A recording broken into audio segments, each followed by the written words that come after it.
Well, good afternoon. Welcome to this Thursday edition of Wire to Wire. Hello from Horseshoe Indianapolis, alongside Racing Jimmy. Yeah. Track announcer John G. Dooley, taking you through a 9-race card here today. And after yesterday's severe weather watches and alerts, we made it through the card on Wednesday, and certainly nicer weather here today. Jimmy Mack in town, all main track hard, main track muddy, and we're off the Caesars course. Yeah, we didn't get as many scratches as I thought we would get in those off the turf races. So hopefully, we still can put you on some winners, and it held together a little better. And the weather doesn't look as bad today as yesterday. Yeah, yesterday certainly during the 6 o'clock hour, and we had rain throughout the card, in which we were taken off the turf course. Even yesterday, we lost the Horseshoe hat trick, all turf pick 3. That'll be the case as well today. But all main track card, main track muddy. We've got 8 thoroughbred races, and nice the QHREI Derby to close out the card too. So yeah, $112,000 added quarter horse event to go 400 yards to close out the show. Great Derby final here to close out our Thursday edition of racing in the week here. We start the A block here on Wire to Wire, the pre-race show, by checking in each and every time we have Wire to Wire on the air. We certainly appreciate all of you tuning in, and those that are joining us here on track, welcome. Time to check in with the Weather Authority. Yesterday was a busy one, certainly for Amber Hardwick. Let's check in with her at Fox 59 for a better forecast for the racing program here today on Thursday at the track. Amber, fingers crossed. How about it? I'm Fox 59 meteorologist Amber Hardwick. I am tracking quieter weather conditions for today as temperatures rise near 76 degrees.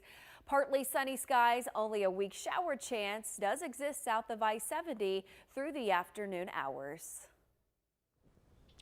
All right, Amber Hardwick at Fox 59. We certainly appreciate that. The Weather Authority with a look at the weather forecast here on Wire to Wire. Well, Jimmy Mack mentioning yesterday's card, it became an all main track affair as right around the 5th race is when the rain started. Some top-notch performances on track, including the now 15-time winner. How about Cupid's Runaway? Kind of hopped in the air at the start, gave them a bit of an advantage, but then came charging, and it was one of 2 winners on the card yesterday for Alberto Burgos. Yeah, you'll see him tipping out wide here in the maroon Speed Silks, and like you said, he jumped the start, spotted him a long way, but when he kicked it into top gear, he came storming home here at 1-5 to start the $1 early pick 4. Yeah, Dennis Reese's Ranch, Randy Klopp, Alberto Burgos. Look at those ears that just pricked. I mean, goes about the business, does Cupid's Runaway. He likes to win, and when he does, that was his 15th career victory, taking out the sprint yesterday here at Horseshoe Indianapolis. Second win on the card for Alberto Burgos. That came out later in the day, and that was on board.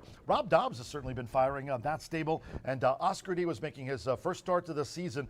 Took it to him right from the start and never looked back, did Oscar D. Yeah, 3 wins in 2 days for Dobbs, and like you said, went to the front, was facing Indiana breds for the first time, and held sway, and down from those odds, I think he was 8 or 9 to 1 morning line, but 7 to 2, but he won like a good thing facing those state breds the first time. Couple wins on the card yesterday for Alberto Burgos, who now has 20 for the season. It was Cupid's Runaway and Oscar D, the 2 for AB.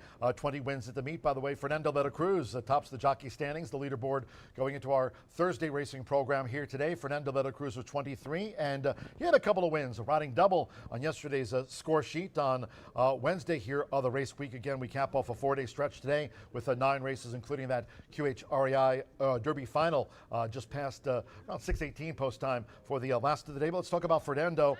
Jimmy, Tennessee Honeybee came up the rail in the early stages, took command, and that was all. The Honeybee had the sting, as he put on X. Yes, he did, and went wire to wire. She did, rather. Night Kiss got a little too far back. A lot of the money was on Night Kiss and Aerosol for Klopp, but Tennessee Honeybee almost virtually gate to wire to start off that early pick 5, and proved right after the rain came, the track was sealed for this race for the first time and went wire to wire. Check out the final time, too, on that sealed track, 109.72. Nice win that by Tennessee Honeybee for Sandino Hernandez. And then a few races later, it was Fernando back in action. Not quite a match race. I think the strategy they say a match race is, get to the front to make the other, rival come past you. Watcher went to the lead, had 3 rivals trying to pass, and none could. It was Watcher, wire to wire, with Fernando. Yeah, 2 for 2 this year since she came back. She seems to be really improving as older she gets. That's her 4th win on the off-going, her 7th in the career. And for a minute there, I thought the Grandis piece was stalking right off of her. I thought maybe she was going to go by, but this one kicked it into gear and proved to be very useful there this year. We have an all main track card here at Horseshoe Indianapolis, and that's going to play a factor in the 50-cent cross-country pick 5. You've got a low takeout on that wager, 50-cent minimum. Combining races here, it'll be the 5th and 6th from Horseshoe Indianapolis. Those are 2 of the legs in the 50-cent cross-country pick 5. The other 3 from Belmont at Aqueduct, of course. Final few racing cards left there for those fans at Ozone Park to check out the Big A before, of course, after Saratoga wraps up and the new Belmont Park unveiled for the fall meet in 2026, and a lot of great memories for racing fans there in New York and visitors that have come to Aqueduct. But with that said, it's Belmont at Aqueduct. That's part of the cross-country pick 5 today, teaming up with us. So that means we're on America's Day at the Races, and that's on Fox Sports 2. Yeah, let's go. There's a couple of races here, really good races to add to that. And don't forget, John spoke on it, 15% takeout on that, and it's a mandatory payout pool too, John. So it has to go. And we have a couple horses in those races. We got one race I think we maybe could have an upset, but really short price horse there in the 5th. So maybe you can go short and try to spread around it. Nominations coming up for the Indiana Derby as we start talking about the month of July. And of course, that's the big day of the season, Indiana Derby Day coming up next month. And to be sure to get those, if you're a horseman tuning in, get those noms in by June 27th. So that's just 9 days away. Talking about over $1 million in purses, Jimmy Mack. The date Saturday, July 11th, as so many throughout the horse racing community always have circled on their calendars each and every year. It's Indiana Derby Day 2026. This year marking the 32nd running. Brett Calhoun has had a good hand in the Indiana Derby. Maybe certainly looks like he might have a prospect coming up in town too on July 11th. Yeah, I'd love to see Brett get another one. Really one of the good guys in horse racing. And like you said, those noms closing here pretty soon. 12 races that day, John. Yeah.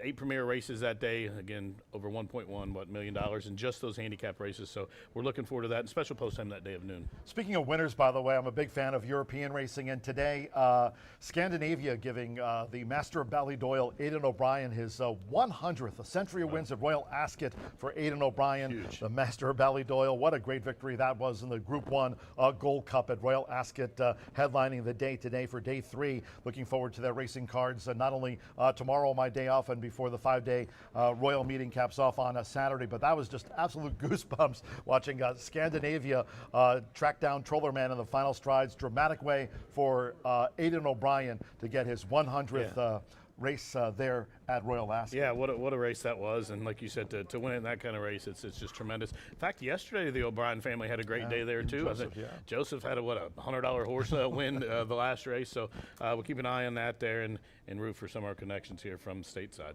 Because of course we've got the World Jockey Challenge coming up. But first, I want to remind everybody about today's contest, Exactamundo, Thursdays through July 16th, so just 5 days after we wrap up Indiana Derby Day. It'll be the grand finale for $1,500 in this contest that kicked off back in May with those prelims, which of course today also another preliminary round for all those Exactamundo Thursday handicappers. You can play this contest not only here if you're joining us on track. Again, go to the first floor OTB. You can also check out a lot of that great merchandise with the Railbirds gift shop open today. That's here on the first floor, where online players, as so many tend to do, Jimmy. A lot of course, we get a lot of simulcast fans and horse players betting us from afar, and I certainly appreciate everybody that joins us here on track. But horseshoeindycontest@gmail.com if you want to play online in today's contest. Yeah, that's great. That a lot of these contests we have here. Of course, the Wednesday one you have to be here, but being a fan and a gambler on tracks and wanting to play in these contests and not have to go, it's a really good thing. And we're offering up a $100 weekly prize, all going towards that final on Thursday for that $1,500 final on Thursday, July 16th. Don't forget the entries to do by 3:10, and it's on races 3 through 8. When it comes to racing here at Horseshoe Indianapolis, nobody does notes better than our great Tammy Knox and Jimmy Mack. And so far as I know, through today, with regard to the daily notes, haven't seen if Ryan Moore is going to come in to represent Ireland in the World Jockey Challenge, but certainly a Team Panama coming off a win last year. Before that, by the way, looked it up, the trophy right there on the 3rd floor. So we'll see who raises the trophy here for the World Jockey Challenge. But back from 2016 to 2019, it was Team USA. Then Team Puerto Rico's reign from 2021 through 2024. Last year being led by Marcelino Pedrosa Jr., Alberto Burgos. Team Panama won last year, looking to defend. Yeah, it took Panama on their shoulders, so they They did. they got a lot to defend, and I think it's, if I'm making the morning line, it's probably 4-5 Puerto Rico, 6-5 Panama, and then the field's going to be a huge price. Come on, Rodney Prescott, Let's represent go, that Rod. Team USA. Let's go. Rodney from here in nearby Indiana, not only Yeah, I USA, know. he's representing the Hoosier State. Wednesday, June 24th. Hope you can join us. That's next week. Racing Action, 12th Annual World Jockey Challenge. Be here or be square. Also coming up, an all quarter horse day.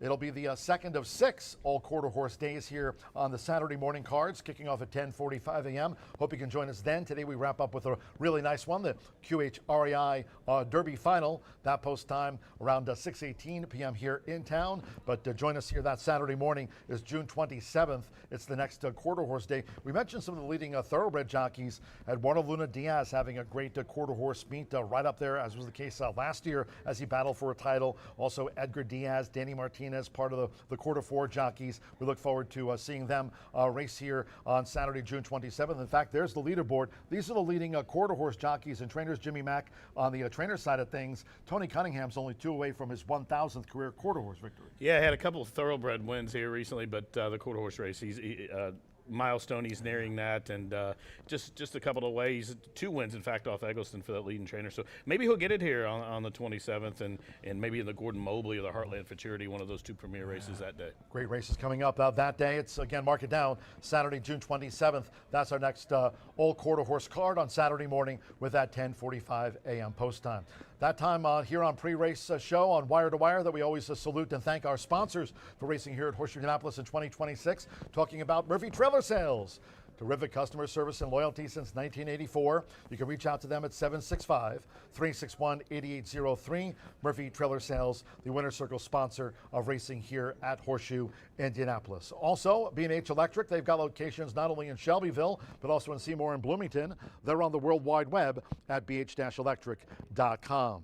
Midwest Rancher, you can follow them on the internet at midwestrancher.com. A great sponsor with us here this year of racing at Horseshoe Indianapolis. Great to have you along for the ride. You can call them at 812-680-4204 to learn more. Their location is at 101 West Laurel Street. That's in Seymour. And one more sponsor to thank, that's Russ Hubler Ford. Their dealerships there in Greensburg. They're on the web at russhublerford.com. You can ring them up at 812-651-4615. Russ Hubler Ford, right there in Greensburg, Indiana.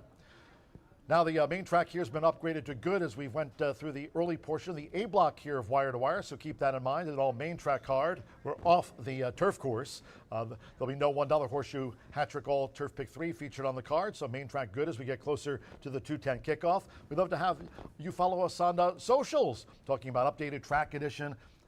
I got goosebumps watching Scandinavia win the Group 1 Gold Cup today at Royal Ascot for Aidan O'Brien. You can reach out to me on X at John G. Dooley, and of course Racing Rachel, part of that coverage today. America's Day at the Races on Fox Sports 2, so be sure to say hello to Rachel today and get her picks on the card. Tip sheet for free. They're on the First Floor Road TV along with Jimmy Mack and Martha Clausen, who's on X, and Jimmy Mack, you're there too as well at Jimmy_McInerney, pinch hitting for Brian Aragoni here this week at the track. And track-wise, check us out. There we go. Socials, not only on X, but on Instagram. And you can subscribe to our YouTube channel at Horseshoe Indianapolis Racing. So Jimmy Mack, all main track card. Today, we've gone from, it started in the morning when I first got that text from our trackman that it was sloppy. It went to muddy, and now we're good as we get closer to first start. Yeah, Amber clued us in earlier there with the the clear skies and the wind blowing. The track's opened up. We expected to dry out, maybe even a little bit more throughout this card. So hopefully it continues to do so, and we can have a great day of racing here on this 9-race card. Exactamundo, that's the contest for you horse players joining us on track and again online at horseshoeindycontest@gmail.com. 30 minutes away from the first of the day. Quick commercial break here on Wire to Wire, letting me step aside as I make my way up to the broadcast booth before 15 minutes to first post. We'll give you all the program changes on today's racing program. And as we mentioned, really, we're off the turf, but not a boatload of scratches as one might think. So good card to handicap here today. We've got a couple of pick fives. Quick commercial break, and we'll be back. Speaking of the 50-cent early pick 5, Jimmy McInerney to cover that right after this.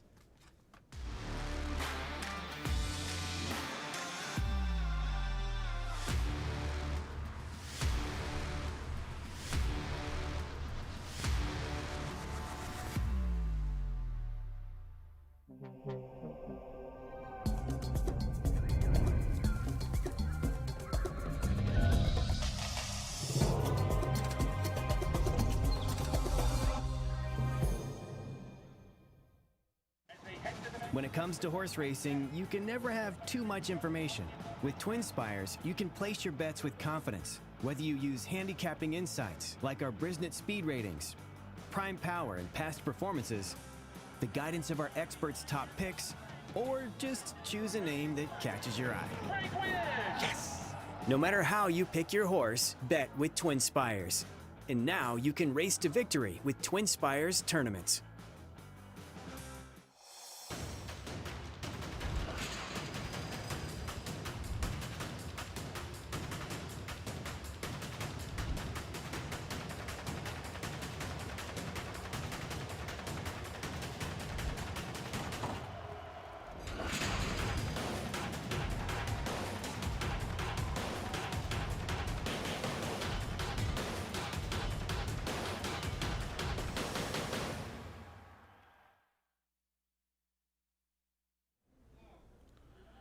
Welcome back to the second half of the Wire to Wire show as we take a little closer look into the players in today's 9-race card and talk about what's coming up here at the track and what's coming up in this early pick 5. And you heard earlier on the Wire to Wire, the first half of the show, about that NYRA Cross Country Pick 5. Don't forget to get involved in that. That'll be races 5, 6, 7 from Belmont, races 5, 6 from us. And it is a 50-cent base bet and just a reduced takeout of 15%. So get involved there. We'll talk about that as the day progresses here. Again, 9 races on the card. Again, we are off the turf.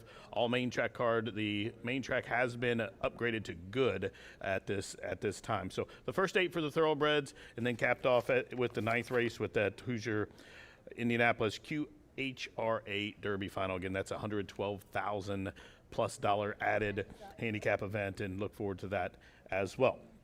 Now, race number 1 to start the day is a mile 70 claiming race. Now, we do have a field of 6 right now. No program changes to speak of in the opener, and it is a conditional race. Non-winners of 2 and 6 months or never won 5 races in the lifetime. $5,000 claiming tag to start the show here, and a pretty competitive field. The one company who keeps 4 to 5 in this race, taking a big drop in class. I'm a little scared of the horse. I don't trust the angle. The horse won off very well. Won by 5 3/4 lengths as the odds-on favorite that day, and lands back in after taking a respite since April 21st and comes back in for the $5,000.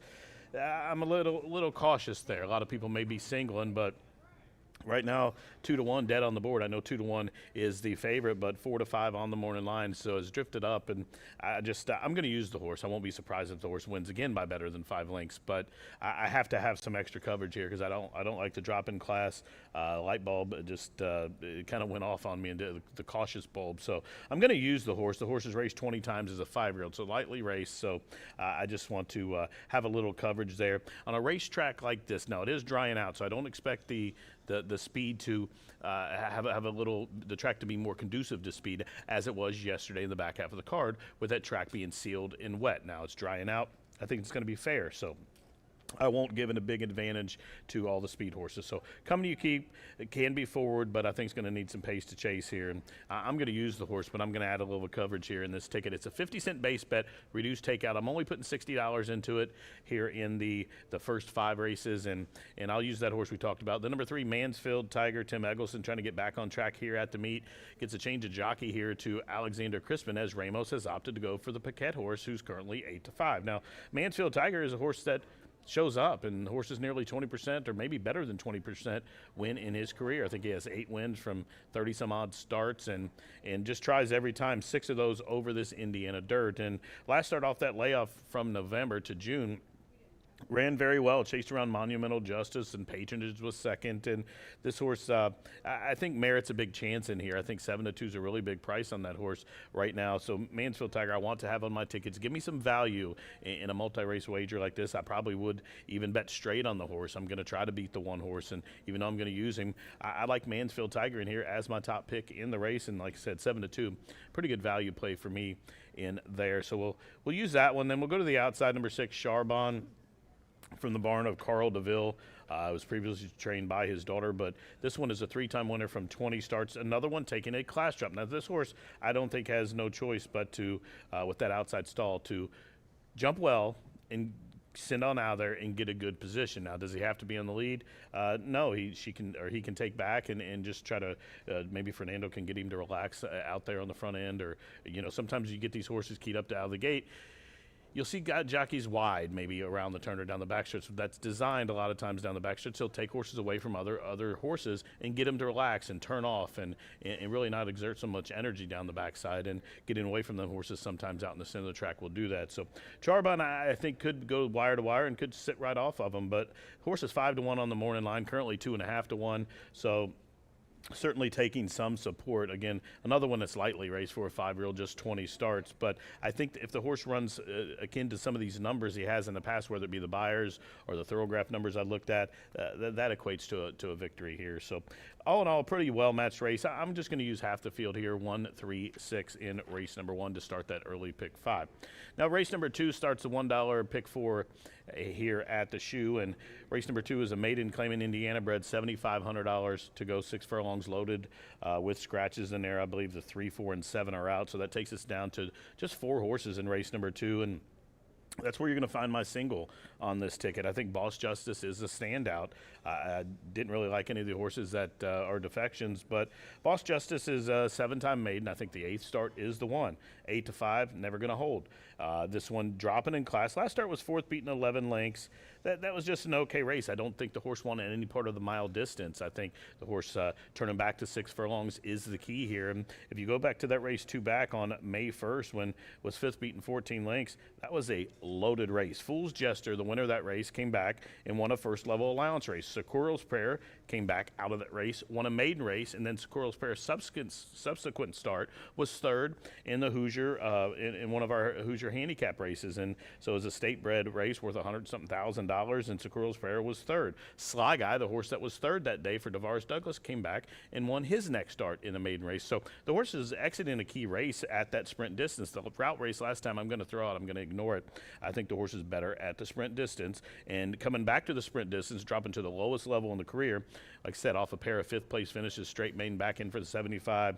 I think they visit the winner's circle today. Boss Justice 8 to 5. Alexander Crispin, not really a household name, but has been in this area in the past, and was here as an apprentice several years ago and done very well, and seems to have been picking up right where he left off. 6 wins from 25 starts on the program. I think is actually better than that now. But Boss Justice looks to give Kenya Hernandez her first victory on the meet and keep us alive in this early pick 5.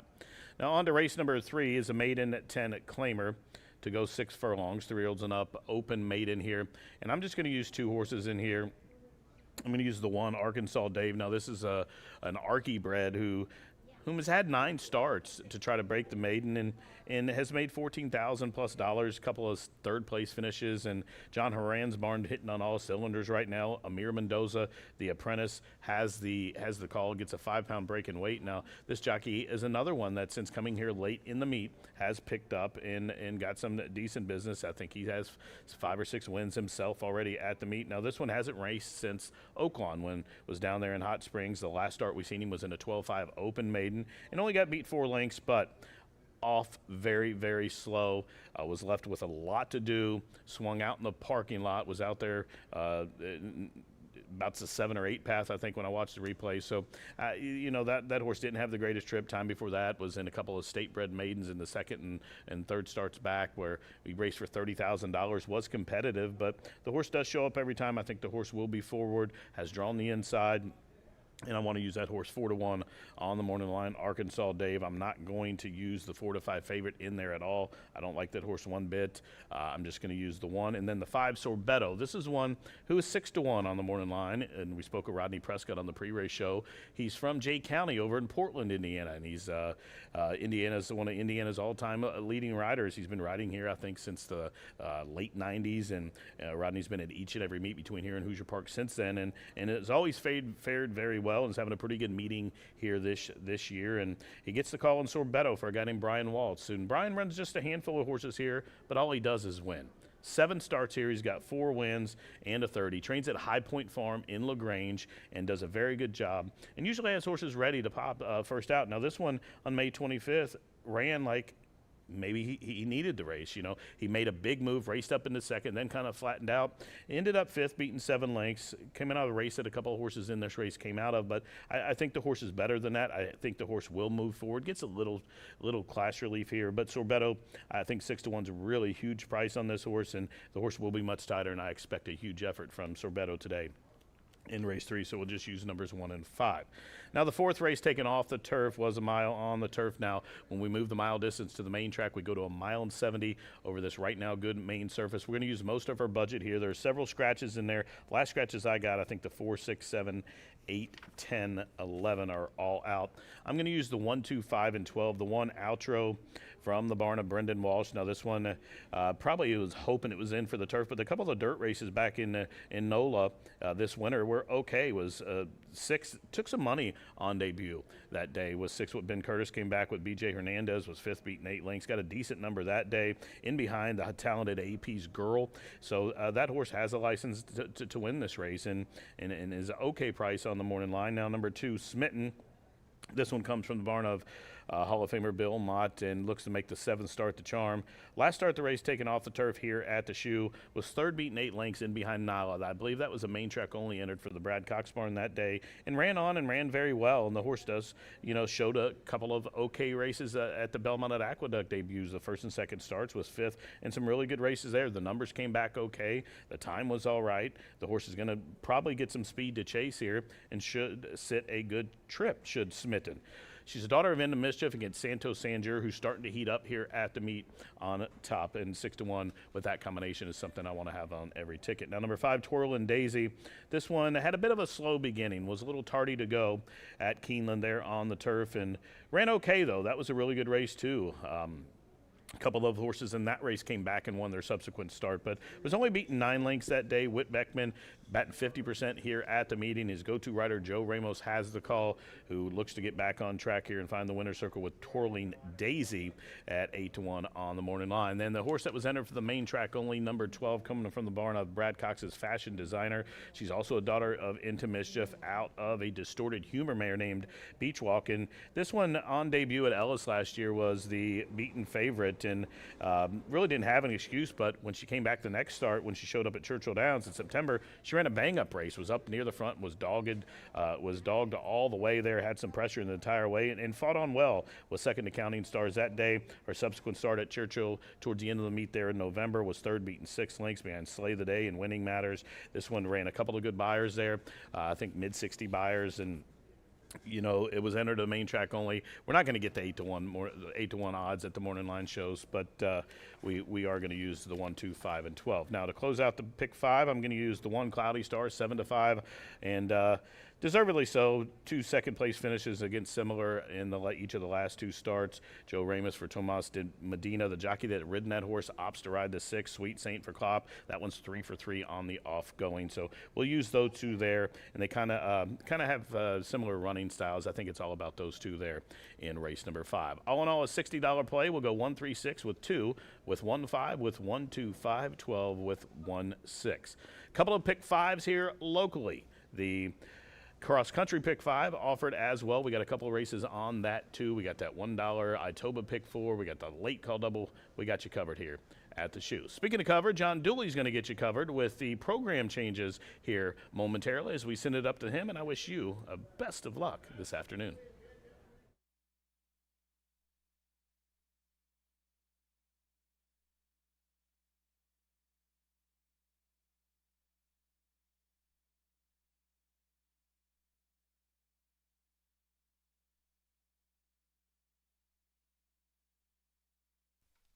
Good afternoon from Horseshoe Indianapolis.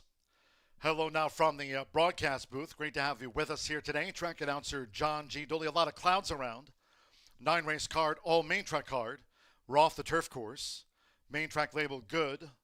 Temperatures in the mid-70s. If you have your From Gate to Glory track programs close by, let's take a look at the changes and corrections on today's racing program. In the first of 9, and here are the start to the 50-cent early pick 5. Top of the card with no scratches. Number 4, Star Review, will now be ridden by Jose Gutierrez. The weight's correct there at 119. Jose Gutierrez rides 4, Star Review.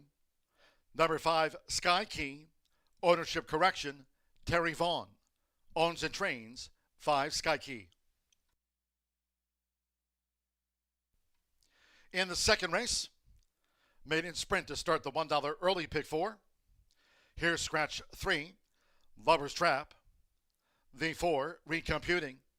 And take out the 6, Maximum Justice. From the maiden, scratch the 3, 4, and the number 6. On to the third we go.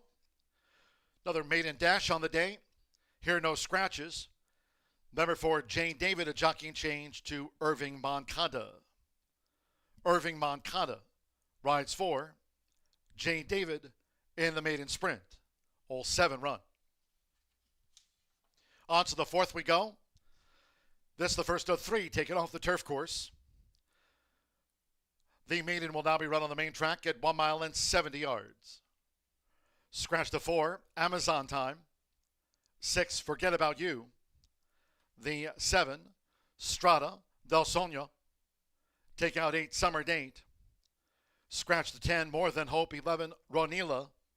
No 12, Fashion Designer. Entered by Brad Cox and Company as a main track only will run. Main track good at this hour. The MTO. The number 12, Fashion Designer. Draws in for Brad Cox.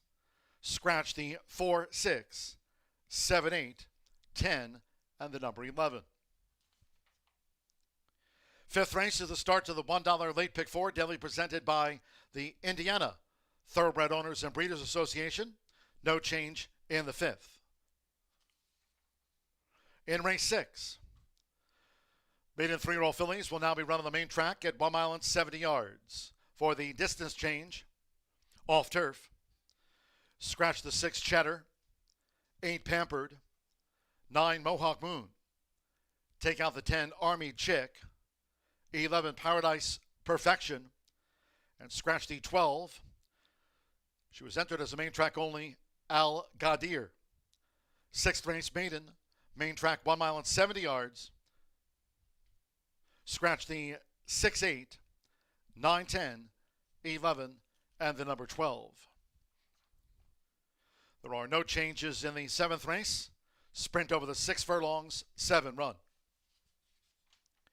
Second to last race on the card. Race 8 and one of the 3 taken off the turf course. Note the new distance as shown. 1 mile and 70 yards. Main track. Scratch number 2, D-Day Sky. Number 2, D-Day Sky has been scratched. 3, Spun Sun, a jockey change to Jose Gutierrez. The weight's okay. Jose Gutierrez rides 3, Spun's Sun. Number 8, Catalina Gold. Add 3 pounds to the listed program weight. Makes it there now 114. And in the 9th, good one to cap off the card in the race week here. Wrapping up the day at 6:18 with the $112,920 added Horseshoe Indianapolis QHREI Derby Final. 400 yards. Good track at this hour. Scratch the also eligibles. 11, Leonard. 12, Candy Jar. 13, Skrill, and the 14, Pistols Firing 1, 2, 3. Scratch the also eligibles. No rider changes. Reported overweights. 2, Candy Spice plus a pound.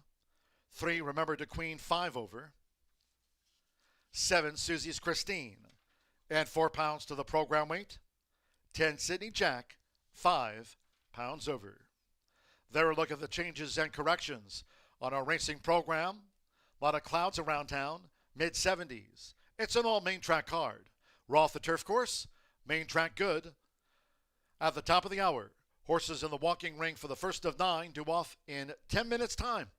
Make it a great day with us here at Horseshoe, Indianapolis.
Ladies and gentlemen, for information in the third race, maiden sprint at 3:21, we now have a jockey change to announce for the first time in race 3. Their number 2, Flaming Embers, will now be ridden by Alexander Crispin. Change of jockey, third race, in the maiden sprint. Alexander Crispin will ride 2, Flaming Embers.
Now, Horseshoe Indianapolis paddock judge Brandy Bell with a call for riders up.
The horses stepping onto the track for the first race.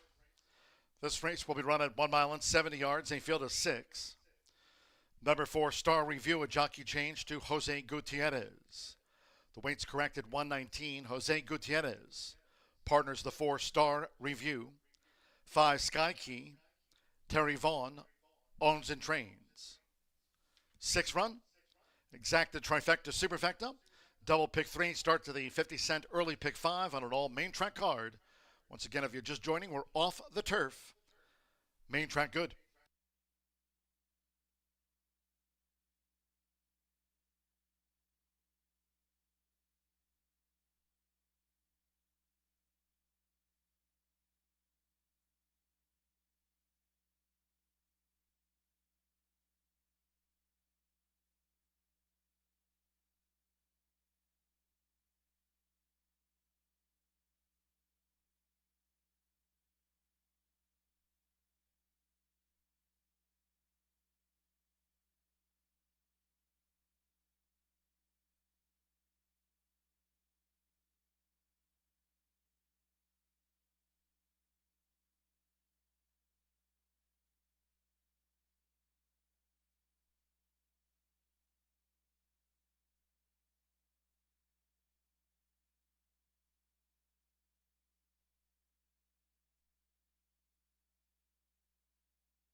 The horses are approaching the starting gate.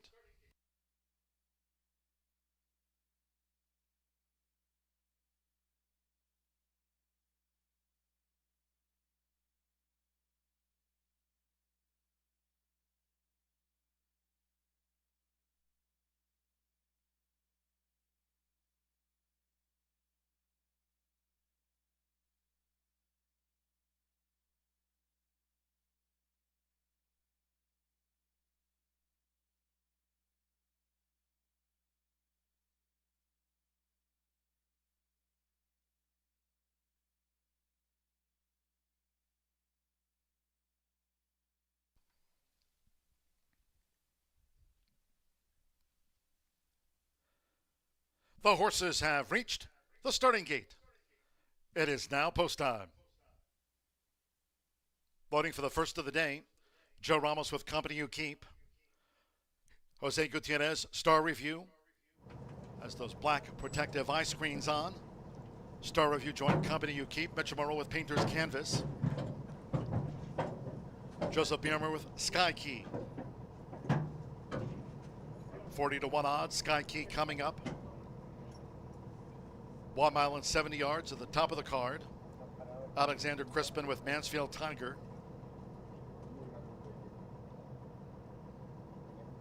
Right now, Company You Keep, 3-5 on the first favorite. Company You Keep.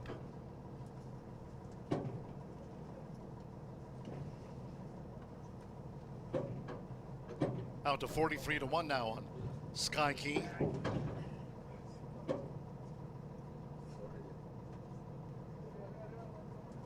Company You Keep, Joe Ramos for Ray Paquette, 3-5. There's Company You Keep in the foreground. It's 5-2 on Charbon, 4-1 Mansfield Tiger, and 7-1 Painter's Canvas. Sky Key loaded, now Mansfield Tiger.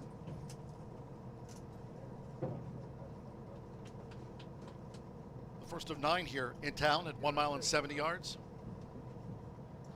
Company You Keep holding the 3-5 first favorite. Pink with a black cap, worn by Joe Ramos. Okay, one more. Charbon, leading jockey Fernando de la Cruz with 23 wins here this season. 3-5 Company You Keep. Well, main track hard, main track good to start on America's Day at the Races. Hello to all. 2-5 now on Company You Keep.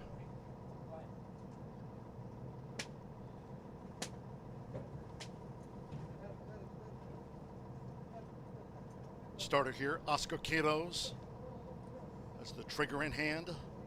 1 mile and 70 yards, main track good.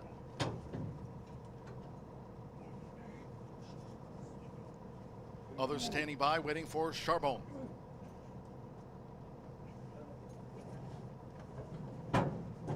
Ready now. Away and running out Horseshoe Indianapolis. Mansfield Tiger was last away from the starting gate.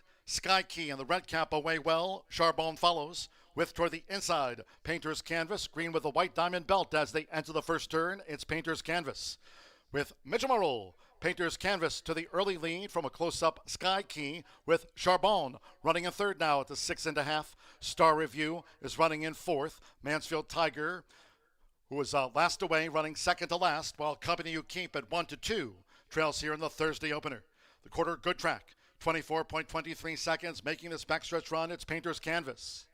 Painter's Canvas generates the pace, leads by 3/4 of length. Joseph Bielmir keeping Sky Key close to the front runner. Fernando de la Cruz and Charbon in the 3-path and now looking to make headway to a half mile from home. Star Review is next, while 3 clear from Mansfield Tiger, trying to overcome a slow start. And into the hands of Joe Ramos, Company You Keep remains last of the sextet. Half mile for Painter's Canvas. 48.30 seconds. 3 furlongs still in front of Painter's Canvas. Has been doing this nicely for Mitchell Monroe. Painter's Canvas leads them toward the quarter pole from Charbon. Star Review trying to muster a rally now in the final quarter of a mile for Jose Gutierrez. And here's a sweep now by Mansfield Tiger, who's up and after the lead for Alexander Crispin as they close ranks straightening away. Company You Keep and Sky Key last into the stretch. Three quarters, 1 minute 13.15 seconds.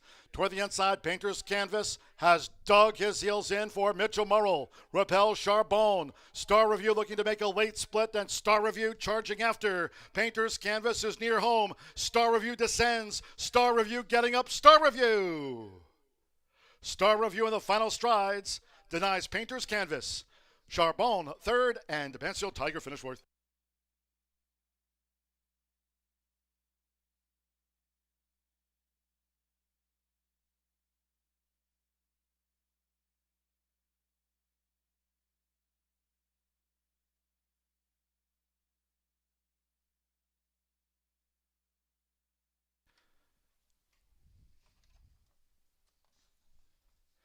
.143.13, good track. First of the day. Win photograph. Hold all tickets.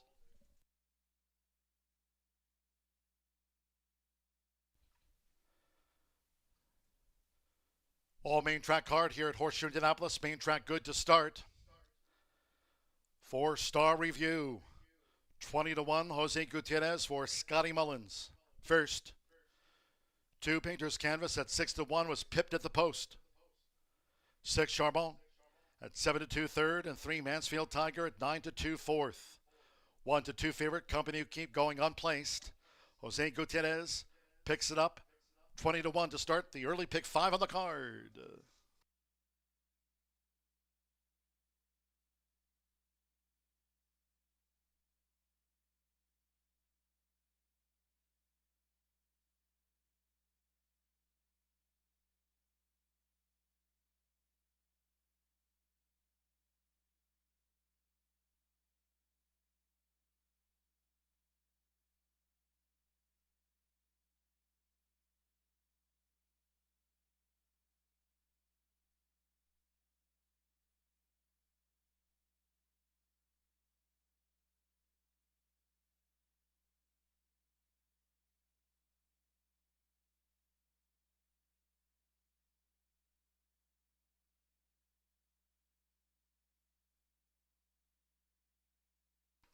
Returning to the Murphy Trailer Sales Winner's Circle, the 4-star review with Jose Gutierrez. Star review, 6-year-old big gelding by Forever Doro. Anastasia by Aldebaran. Scotty Mullins trains for Scott Resnick's Shim Racing LLC. Horseshoe Indianapolis congratulates the winning connections of Star Review. Got up at the finish at 20-1 odds.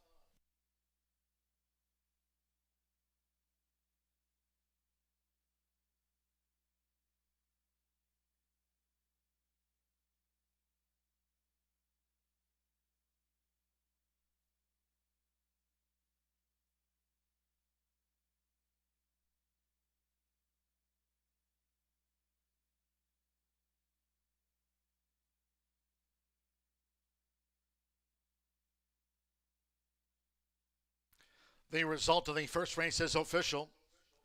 First results in. Upset in the 210 opener. 4-2 exacta paid $184.80. 50-cent trifecta, 4-2-6, $262.95. Mansfield Tiger was fourth after the 1 mile and 70 yards. 10-cent superfecta, 4-2-6-3, paid $109.93. Top of the card, the favorite, Company You Keep, unplaced. All 6 ran. 143.13, good track. 23 minutes away from race 2 of 9. Mid sprint, scratch 3, Lover's Trap. 4, Recomputing, and 6, Maximum Justice. Scratch the 3-4 and the number 6. Exacta, trifecta, superfecta, double pick 3, start to the $1 early pick 4. Well, main track card, as we've noted. Post time will be at 2:48 in all cases if you can. Please do try to make your Horseshoe Indianapolis selections and wagers today early. Thank you. Coming up in a moment, our first race replay of the day. Hope you had a bet on Star Review.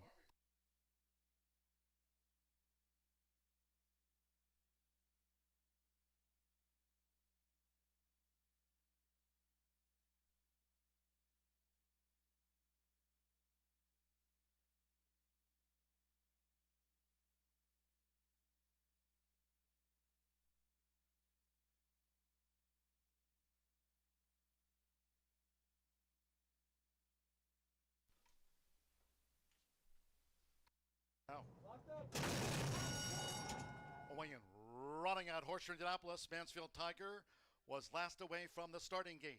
Sky Key and the red cap away well. Charbonne follows. With toward the inside, Painter's Canvas, green with a white diamond belt as they enter the first turn. It's Painter's Canvas.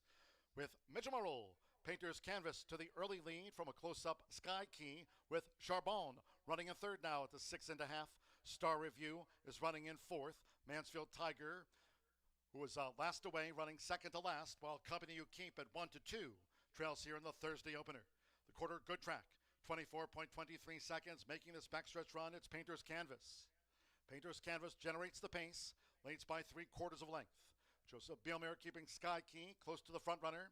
Fernando de la Cruz and Charbonne in the 3-path and now looking to make headway to a half mile from home. Star Review is next, while 3 clear from Mansfield Tiger, trying to overcome a slow start. And into the hands of Joe Ramos, Company You Keep remains last of the sextet. Half mile for Painter's Canvas, 48.30 seconds. 3 furlongs still in front of Painter's Canvas. Has been doing this nicely for Mitchell Murrell. Painter's Canvas leads them toward the quarter pole from Charbonne. Star Review trying to muster a rally now in the final quarter of a mile for Jose Gutierrez. And here's a sweep now by Mansfield Tiger, who's up and after the lead for Alexander Crispin as they close ranks straightening away. Company You Keep and Sky Key last into the stretch. 3/4, 1 minute 13.15 seconds. Toward the inside, Painter's Canvas has dug his heels in for Mitchell Murrell. Repels Charbonne. Star Review looking to make a late split, and Star Review charging after. Painter's Canvas is near home. Star Review descends. Star Review getting up. Star Review! Star Review in the final strides denies Painter's Canvas. Charbonne third and out. Away in.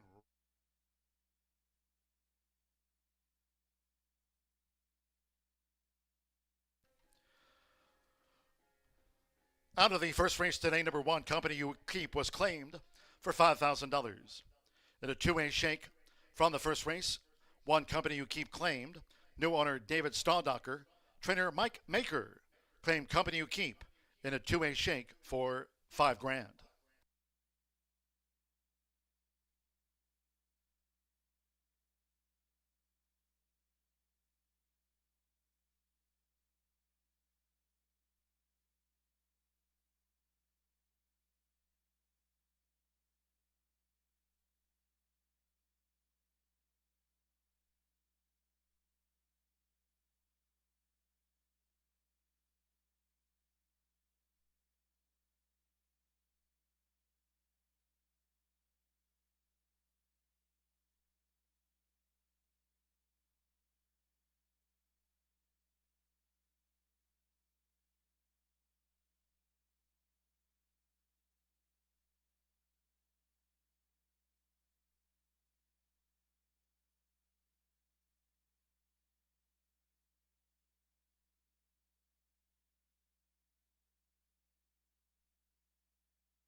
Horseshoe Indianapolis fans, be sure to check out our brand new gift shop. Open now, right there on the first floor, beside the program stand here at Horseshoe Indianapolis. Pick up a souvenir of your day at the races. Great to have you with us. Stop in, check it out. The gift shop, open now, first floor at Horseshoe Indianapolis.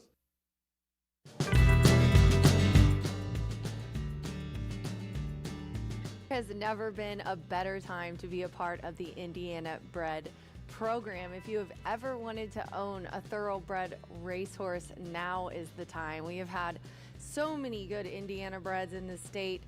Just to name a few, Sir Bahi, Itoba sales graduate, has earned over $358,000. Corningstone has earned $979,000. And the average cost of a thoroughbred at our sale is $9,000. If you've ever thought you'd like to be a part of the Sport of Kings, go to itoba.com for more information or email info.itoba@gmail.com. Good luck.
Big balloons on the square as Star Review gets up and denies Painter's Canvas right on the money to start the pick five. 20-1 to start the day here at the shoe. Now, if you got knocked out in the pick five like me, we'll start anew here in race number 2 at the shoe with that $1 early pick 4. Now, race 2 coming up, we do have several scratches in here. The 3, 4, and 6 are out. The 3, 4, 6 are out. This is a maiden Indiana bred 75 claimer to go 6 panels and down to a field of 4. So wagering option limited here. So I am going to play this pick 4 here and try to regroup. But looking at the race, I think the 2 Boss Justice is a standout.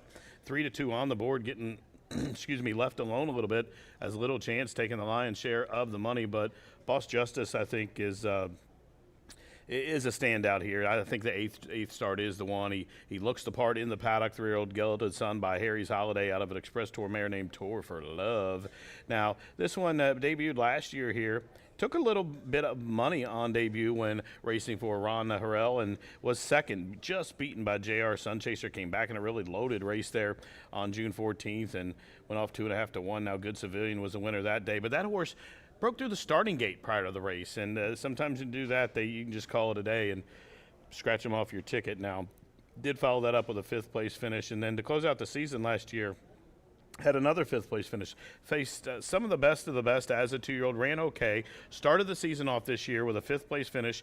The horse ran an okay race, but ran like he wasn't ready to go, and just kind of tucked it in that day on April 8th. I think that was the second day of the meeting, and needed that race, came back in a straight maiden, was 5th. Then they stretched him out to the mile distance. Don't think he wanted any part of that, was 4th, beaten 11 lengths. But what really impresses me the most about this horse, 2 races back, that was a loaded race with Fool's Jester, Sakura's Prail, Sly Guy. All 3 of the top 3 finishers came back and won, including the horse that was second, Sakura's Prayer, who in his subsequent start following his maiden win, he ran in a handicap event here, a premier race with a 6-figure purse, and was 3rd in that race. It was Sakura's Prayer. So Fool's Jester, the winner of that race, came back and followed that up with a back-to-back win in a first-level allowance race. So Boss Justice keeping good company. Did dip in for the claim and tag last start. That was a mile distance. I think 6 furlongs is much better suitable for him. If he runs any of the races he's ran prior to his mile race, any of those sprint races here, he's going to win by a 16th here, Boss Justice, against this field, I believe. Now, second number 1, Little Chance, is one I will use. This one is even money currently right now. The horse has had 8 chances to break the maiden. Hasn't done so yet. In fact, has 4 4th-place finishes, is the best the horse has done. Now, the horse was facing a little bit tougher. Has drawn the inside. Inside's winning a little bit here at the meeting. The track is a little bit off going, so I think the inside's okay still. But the horse is going to show speed, is going to get pressured. If the horse was drawn to the outside, I may like the horse in a little different spot. I may move it up a little bit, but I just don't like the horse being covered up to the outside. Boss Justice is going to be out there, I'm sure, reaching out if he wants to have a chance. I think he's going to have to send. So a little bit of speed signed on here, but if Little Chance can either get away or just take back and raid and whoop and swoop, I think that's his best chance to win here, to make the 9th start the 1. The horse's numbers figures in here. I just thought 6 to 5 was a little short of a price for me. Now, if you're playing a multi-race wager, obviously you have to use the horse. Everybody's going to use him, though, so you want to try to get a little value here. And I thought the 2 would be the better of the 2. I'm going to spread out a little bit on my ticket in the other races. Now, one that I thought would be a bigger price with the scratches, though, he is 3rd choice, number 5, Jackson's Buddy. Now, this one's had a lot of chances to break the maiden. It's had 13 chances, in fact. This is the 14th start here for Brian Cook and Austin Nix. Jackson's Buddy getting Irvin Moncada. The horse ran 7th last time when coming off that long layoff. The race before, though, that $4,000 claimer at the Mountain, was only beaten 5th length. Ran an okay number for an Indiana bred. The time before was 4th, and the time before there at Hawthorne when was 4th. Beaten a long way, but if you look 3 back, was in behind Lookout Kid. That's a decent horse for the Langmeyer barn, but had a couple of 2nd place finishes last year here for the $8,000 level. So the horse has shown some talent, has shown a little bit of talent, has made almost $18,000, and wouldn't surprise me if the horse won. Now, the 2 horses we're using in front of him are really short prices, so maybe people will go short. So if you're playing that multi-race wager, you might want to add a little value. And matter of fact, with a 4-horse field, why not just buy the race and hope for the best? Have we seen that in race number 1, where it was just a 6-horse field and the second longest shot on the board, I believe 20 to 1 shot won it. So it's a race that I think you can spread out here. If you're playing that $1 low takeout pick 4, I think you can go short later on throughout the ticket. So hopefully you can get lucky. But I think Boss Justice is going to be awful tough here, currently 3 to 2. Anyway, riders up, orders have been given. Here they come, field of 4 for race 2 at the Shoe. Good luck.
The horses call posted now for the second race. Here a maiden sprint over the 6 furlongs, a field of 4. Scratch 3, Lover's Trap. 4, Recomputing, and 6, Maximum Justice. Scratch the 3, 4, and 6. Exacted Trifecta Superfecta, double pick 3. Maiden sprint starts the $1 early pick 4 off on an all main track card. The main track here remains labeled good. 3 minutes to post time. 3 minutes.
We're now less than 1 minute away from post time. Start to the $1 early pick four. Main track good. You have less than 1 minute.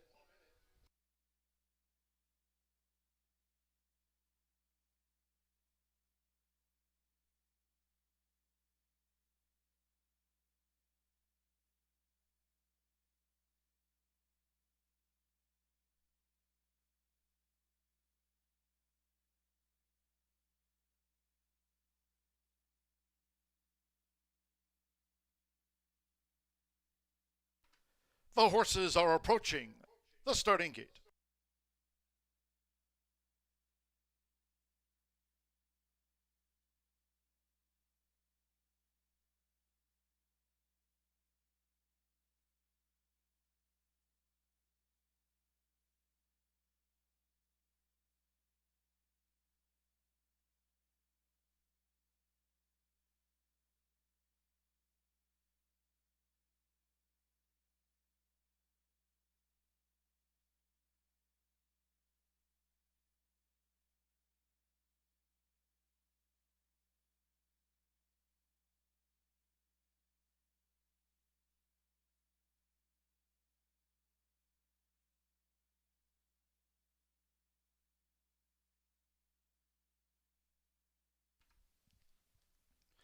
The horses have reached the starting gate. It is now post time. Loading in front of starter Oscar Quiros. Little Chance would be the early double for Jose Gutierrez. Upset the first of the day with 20-1 Star Review. Now Alexander Crispin with Boss Justice. Boss Justice has joined Little Chance. Irving Moncada with Jackson's Bunny. And hello to all, one more. Reaching out, Alberto Burgos with 20 wins at the meet. After a Wednesday double. Seconds of the day from Horseshoe Indianapolis. They're in the game.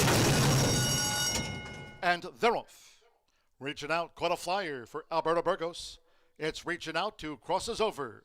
While just ahead of toward the inside Little Chance was the white dots on the black sleeves. Boss Justice and Jackson's Buddy trails the maiden quartet. It's reaching out.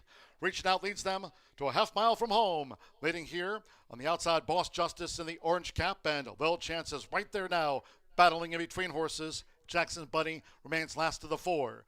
They round the far turn just over. 3 furlongs to go, and these three, the battle ensues. The quarter was 22.91 seconds. Here comes Boss Justice on the outside for Alexander Crispin.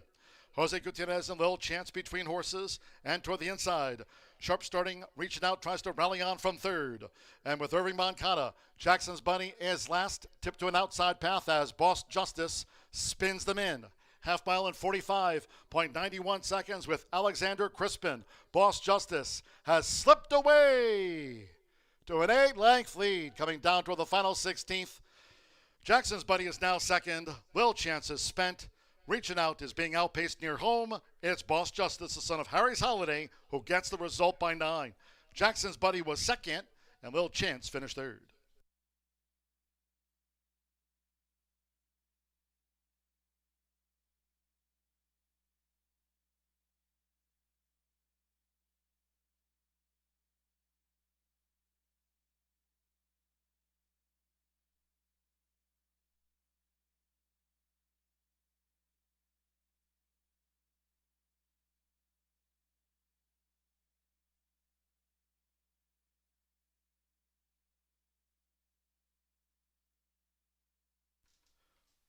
Won 12.16 after the maiden.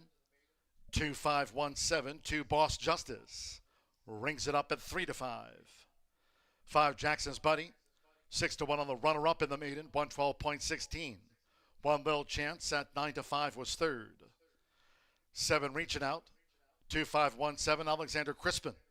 Getting on the Thursday score sheet. Early in the card, Kenya Hernandez. Campos Family Ventures another meet win. Boss Justice in his 8th run out to the maiden ranks.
The result of the second race official. Returning to the Murphy Trailer Sales Winner's Circle, the 2, Boss Justice, with Alexander Crispin. Boss Justice, a 3-year-old big gelding by Harry's Holiday. Under the Express Tour mare, Tour for Love. Kemia Hernandez trains for Campos Family Ventures LLC, Gladys Campos et al. Horseshoe Indianapolis congratulates the winning connections of Boss Justice, posing for his first career Cody photo.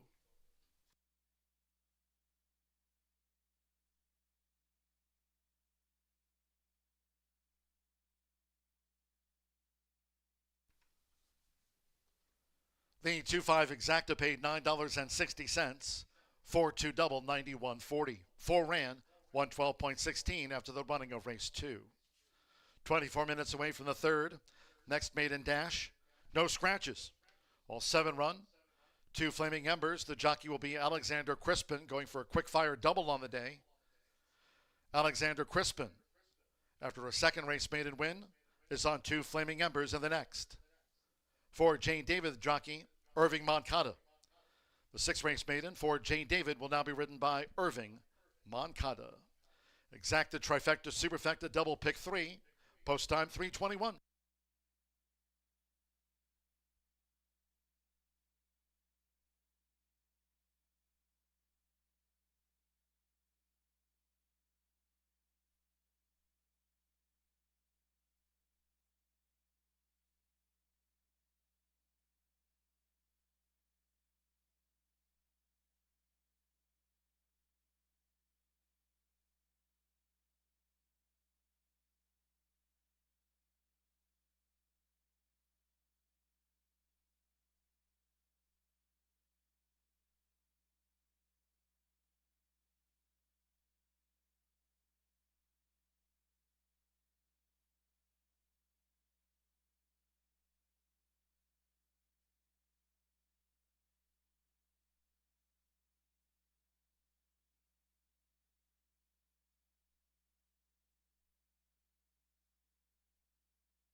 Seconds of the day from Horseshoe Indianapolis. They're in the game.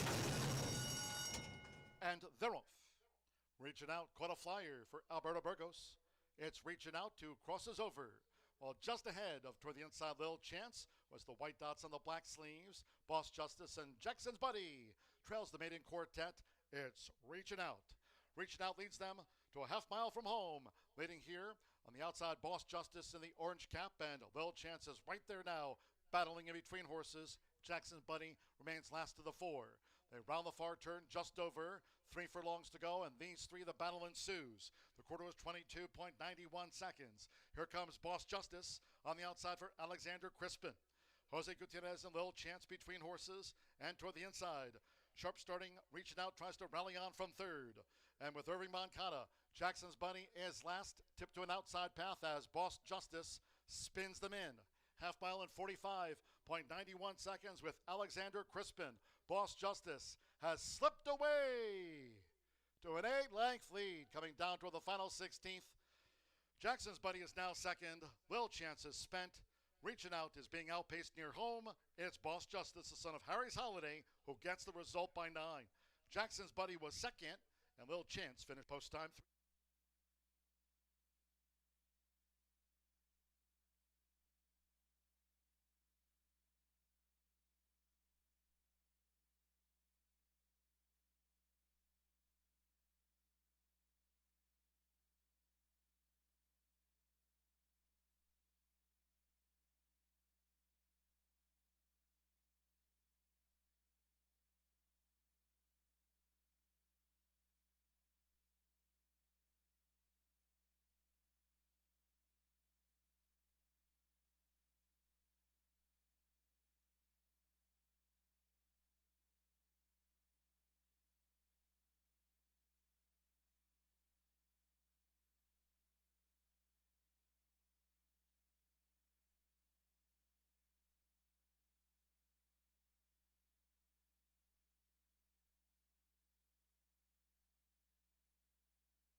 Hello again from the broadcast booth on this Thursday edition of Dooley's Data. A couple races in the books here today on an all main track card. Main track good with 14 minutes to go from the third race. Maiden sprint. Jockeys Jose Gutierrez and Alexander Crispin have won the first two on the day. And taking a look at some of the top jockeys and trainers here this season on today's edition of Dooley's Data. Many of the thoroughbred jockeys and trainers have had multiple win days this season. As far as the trainers go, 6 different trainers have scored at least 2 doubles on one program, with 2025 top trainer Randy Klopp leading the way with 4 doubles and a triple. He's the only trainer to have 3 wins on one day so far in 2026 here at Horseshoe Indianapolis, while Gennaro Garcia has had 3 doubles here this year. As far as the jockeys go, I mentioned Alexander Crispin won our second race maiden with Boss Justice and the 20-1 winner in the first, that under Jose Gutierrez. Fernando de la Cruz leads the meet.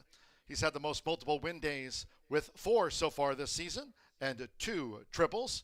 Marcelino Pedrosa Jr., a 3-time champion here at the track, right behind Fernando with 6 doubles, followed by Joe Ramos, who's had 5 riding doubles here so far in 2026. So look at some of the top jockeys and trainers and their doubles and triples so far this season for today's edition of Dooley's Data. Every week here at the track.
Well, Boss Justice puts it all together and runs away and hides there in race number 2 to start that $1 early pick fork to a $3.20 win mutual. Congratulations to Kenya Hernandez for her first victory on the meet.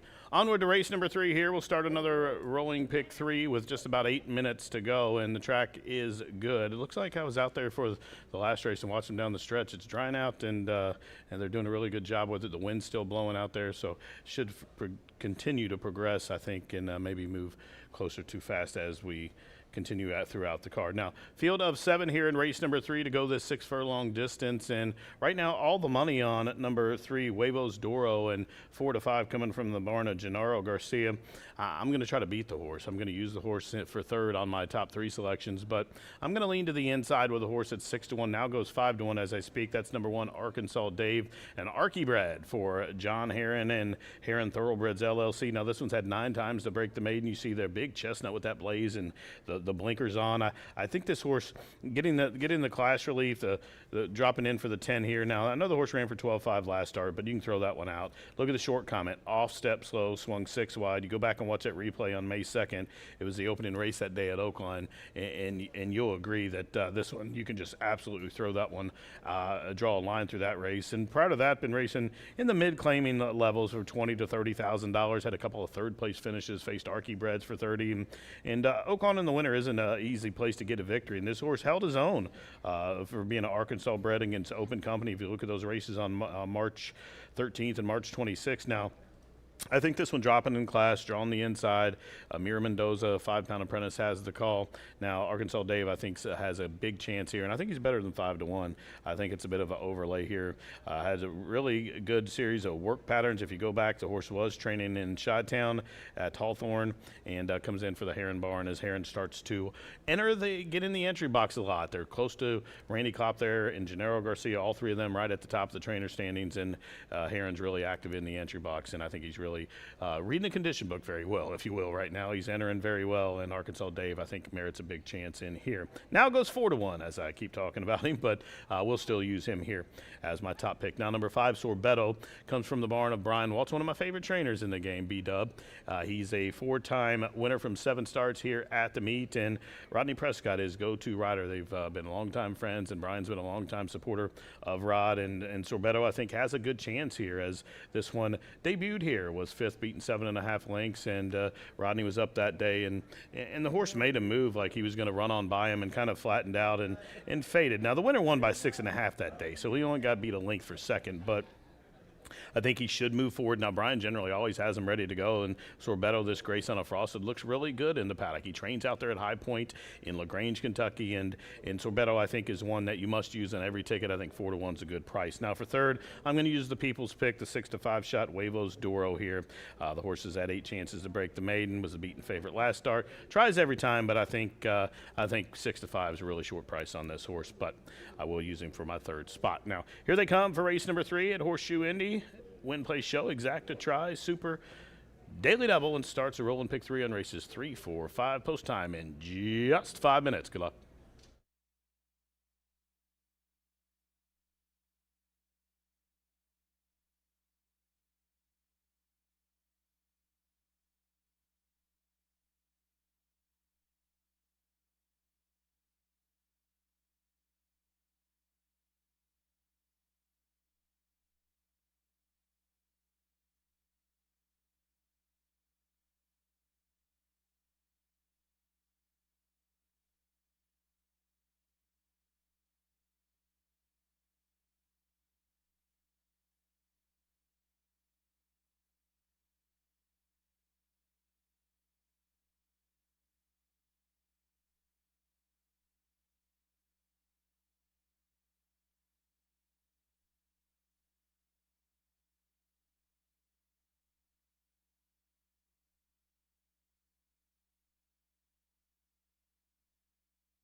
The horses call postward now for race 3. Hero Maiden Sprint at 6 furlongs, all 7 run, no scratches. Here's a couple of jockey changes. 2 Flaming Embers to Alexander Crispin has a win on the card. There's the rider Alexander Crispin. Partners the 2 Flaming Embers right now at 17-1 for the maiden. For Jane David, Irving Moncada rides the 6th race maiden, the 4 J. David, Irving Moncada. Exacta, trifecta, superfecta, double pick 3. 3 minutes to post time. 3 minutes.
We're now less than 1 minute away from post time for the maiden sprint. All 7 run. Less than 1 minute.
The horses are approaching the starting gate.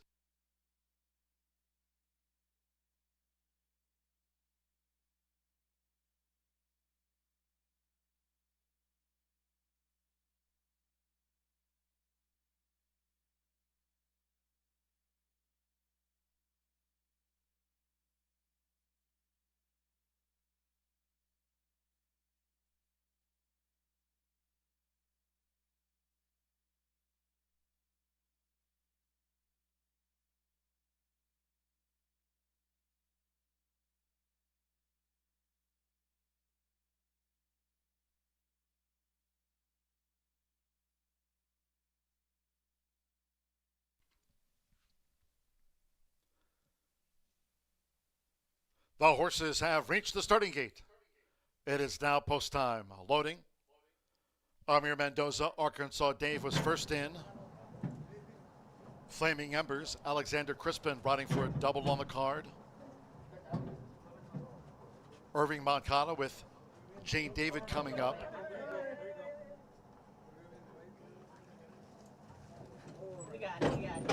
Rodney Prescott with Sorbetto. Marcelino Pedroza Jr. with Huevos Doro. Alberto Burgos, Ron David Run. Huevos Doro 6-5 favorite. The track here remains labeled good. We're over the 6 furlongs. One more. First time starter, Quiet Empire. Jose Gutierrez won the opener at 20-1 on America's Day at the Races. All in line. They're off and sprinting. Huevos Doro away well. Run David Run, part of the early plot, and Jay David is right there. And here's Arkansas Dave coming with an attack from the rail, and right there Flaming Embers now stoking up the pace. It's Huevos Doro under the gun from Flaming Embers, and Sorbetto chimes in. Run David Run in the green cap is a wide fourth, making his dash past the half-mile pole. Arkansas Dave in his 10th run, he holds the rail, and Jay David is in between them at the 3.5, and in his first voyage, beaten for pace, Quiet Empire trails. 3 furlongs away, the quarter 22.94 seconds. It's Sorbet for Rodney Prescott. Sorbet just leads the way from toward the inside. Huevos Doro coming past the quarter pole. Run David Run and Arkansas Dave running in fourth. Dropping back was Flaming Embers from his early efforts, then Jay David, and finally Quiet Empire. These maidens have straightened half mile, 45.54 seconds with Rodney. It's Sorbet, who's kicked away to a 3-length lead past the 8th pole from Arkansas Dave, who's running on between horses. Run David Run is third. Huevos Doro dropped right away. They're close to home. It's Sorbet and Arkansas Dave. Photo finish, Arkansas Dave, with Amir Mendoza came with that late thrust to photo with Sorbet. Run David Run third, and Huevos Doro finished fourth.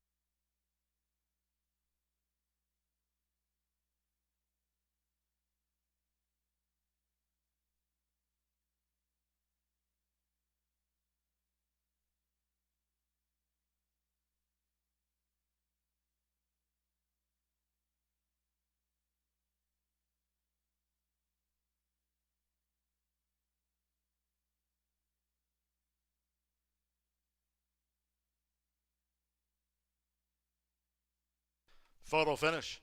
111.30 after the maiden. This is a win photograph. Here it is. It's up to the judges. Hold on tickets.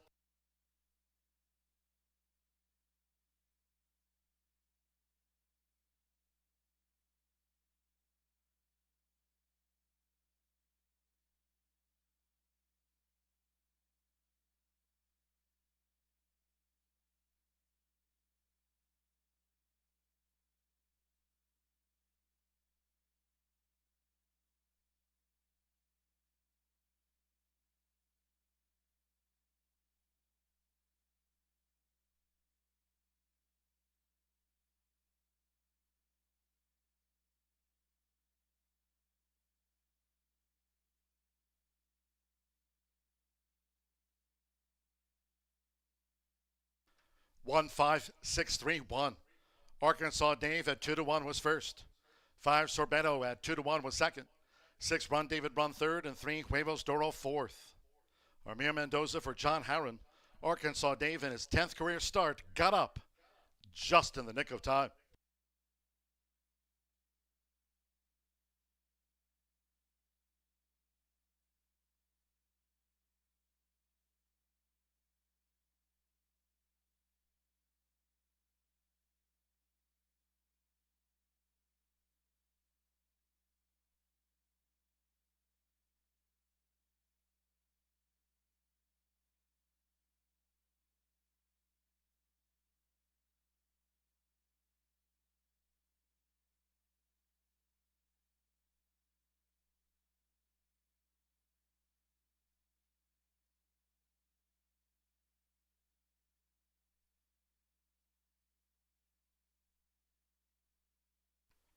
Returning to the Murphy Trailer Sales Winner Circle, the one, Arkansas Dave with Amir Mendoza. Arkansas Dave, 3-year-old Chestnut Gelding by Pass the Buck out of the Arch Mare Sure Thing Sheila. For Heron Thoroughbreds LLC of trainer John Heron. Horseshoe Indianapolis congratulates the winning connections of Arkansas Dave.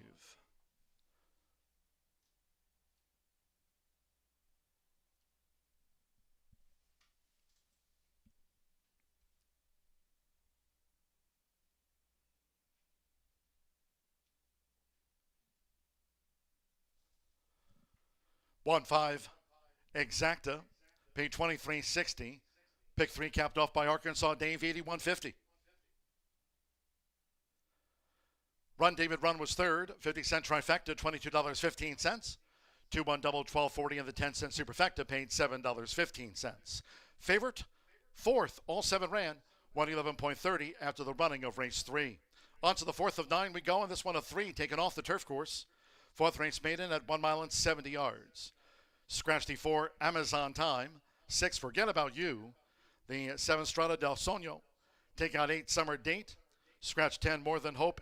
And 11, Ronila. 12, Fashion Designer, entered by Brad Cox, as a main track only, will run. Main track remains labeled good. 12, Fashion Designer runs.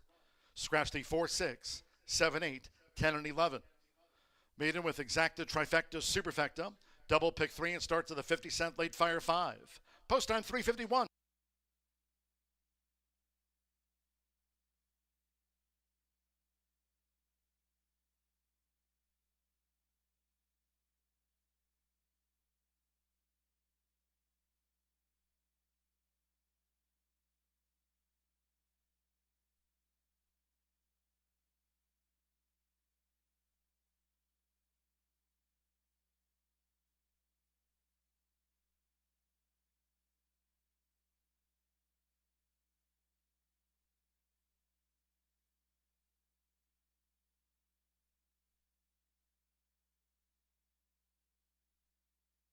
All in line.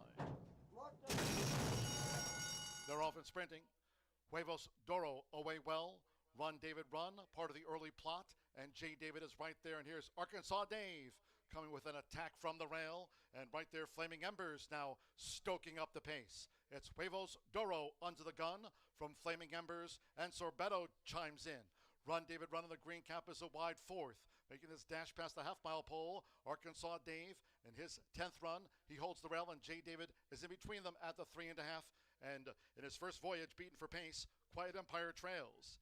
3 furlongs away, the quarter 22.94 seconds. It's Sorbet for Rodney Prescott. Sorbet just leads the way. From to the inside, Huevos Doro coming past the quarter pole. Run David Run and Arkansas Dave running in 4th. Dropping back was Flaming Embers from his early efforts, then J. David, and finally Quiet Empire. These maidens have straightened half mile, 45.54 seconds with Rodney. It's Sorbet, who's kicked away to a 3-length lead past the 8th pole from Arkansas Dave, who's running on between horses. Run David Run is 3rd. Huevos Doro dropped right away. They're close to home. It's Sorbet and Arkansas Dave. Photo finish, Arkansas Dave with Amir Mendoza. Came with that late thrust, all in line.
tight photo finish there, and race number 3 comes down to a camera close-up in number 1 Arkansas Day. The Archybred gets up right on the square for John Herron to take out race number 3. As we move on to race number 4, post time in just about 9 minutes. You're reminded this race has been taken off the turf, moved to the main track. Now the mile distance when it goes to the main, from the turf to the main, goes to mile 70. And please note the track condition has been upgraded to fast. Again, the track condition from good is now listed as fast. So race 4 off the turf starts as 50 cent late fire 5 with that low takeout. Now, due to the race coming off, we do have several scratches. The 4, 6, 7, 8, 10, and 11 are all out. All the money right now on Outro at 3-2. It's one that I'll use, but not who I'm going to use on top. I'm going to use a horse that was 8-1 on the morning line. Number 5, Twirlin' Days, currently right now 4.5-1. As Twirlin' Daisy is a daughter of Twirlin' Candy out of a painter mare named Lady Daisy. And Lady Daisy was a Grade 2 winner on the dirt. She won the Pocahontas for Doug O'Neill and Abel Cedillo, and she's had one full of the races other than this one, and it was a winner. At a route distance. Now, Twirlin' Daisy by Twirlin' Candy debuted on April 4th at Keeneland on the turf and ran okay. Now, Twirlin' Daisy was a bit slow to go, raced wide, and did run on and showed some grit through the stretch and kind of flattened out, but ran 7th, beat 9 lengths on debut. That was a promising effort, and Whit Beckman, who is batting 50% in the win column here at the meeting, will give a leg up to his go-to rider, Joe Ramos, and I think Twirlin' Daisy is going to be awfully tough in here. My only question is the pace scenario. Now, she did break a little bit tardy on debut, and not really much pace to chase here. I don't think a lot signed on unless Lady Faye tries to go with the outside horse, whom I'll talk about next, Fashion Designer. Fashion Designer gets loose on the lead. She may be tough to run down. But Twirlin' Daisy for the price play for me was one I thought I'd use. I thought all the money would come in on the MTO, and right now 3-2 on that one. But the 5 Twirlin' Daisy is one I'll use here, and I'll use it on top. Now for second, number 12, I just spoke about 3-2. Fashion Designer. This one was entered for a main track only, so the Brad Cox barn and Marion Gary West certainly happy to see it come off and come to the main. And this one is a talented filly by End of Mischief. She's out of Distorted Humor mare named Beach Walk. Pretty good mare in her own right. Now, this one debuted at Ellis Park last year, beaten favorite, took some support, was highly touted that day, and didn't run that well. But her next 2 starts were very impressive. She rattled off a second, third place performance in each of her subsequent starts. She's been training very well. June 9th had a 5 furlong drill, did it real easy in 1 minute and 3, had that bullet back on May 30th. And so she's been training here for each of her past 4 works have been published here after coming in from South Florida at Payson Park. Brad Cox has a stable there in the winter as well. But this one, I think she's going to be tough to be beat in here.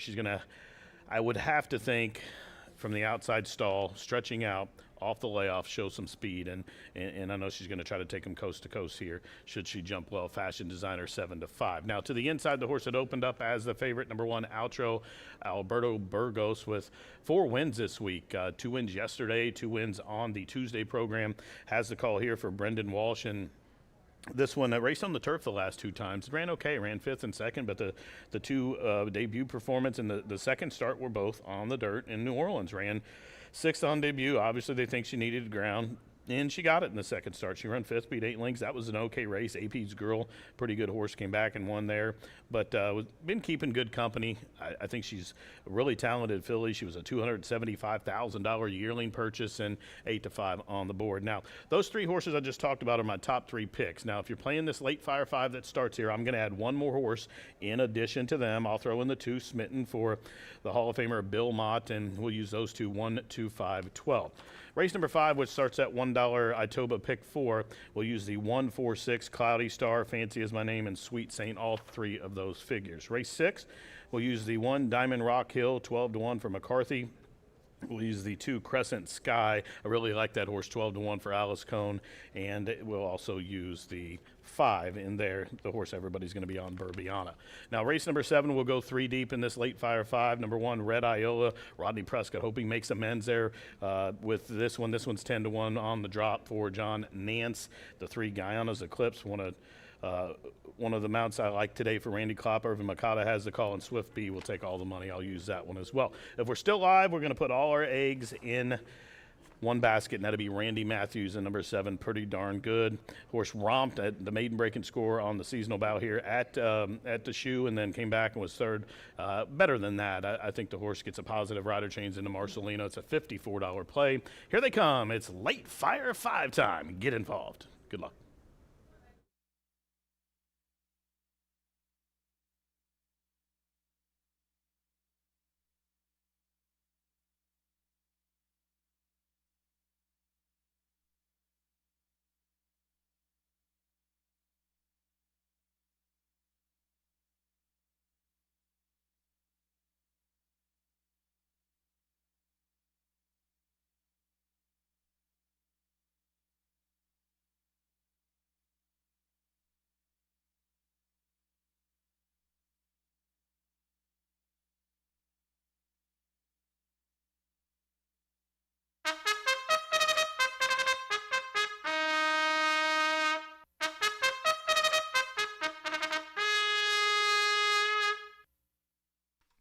The horses called posted now for the 4th race. Maiden 3-year-old fillies here. 7 of them run. Main track fast at Plum Island, 70 yards. This is off the turf. Main track fast. Scratch 4, Amazon Time. 6, Forget About You. The 7, Strada del Sonio. Scratch 8, Summer Date. 10, More Than Hope. And scratch 11, Roniva. Scratch 4, 6, 7, 8, 10, and the number 11 from the race card. Exacta, trifecta, superfecta. Double pick 3. Here are the starts of the 50-cent late fire 5 on main track card. Main track fast. 2 minutes. 2 post time.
We're now less than 1 minute away from post time for the maiden fillies.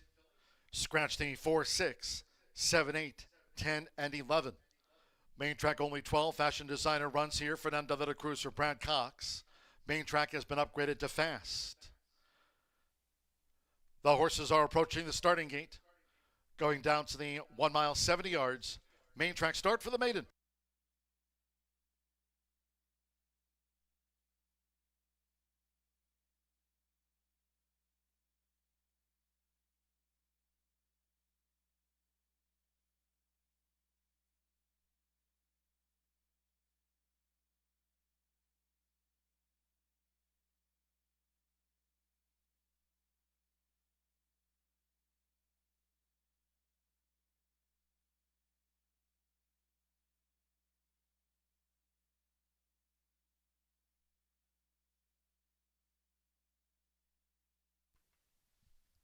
The horses have reached the starting gate. It is now post time. They're moving into line. Joe Ramos with Twirling Daisy, the first filly to take her spot within the starting gate. Twirling Daisy and Alberto Burgos with Outro to join.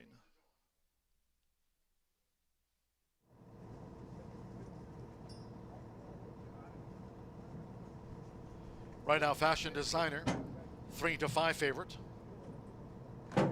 5-2 on Outro loaded. 6-1 Smitten. Here at 1 mile and 70 yards.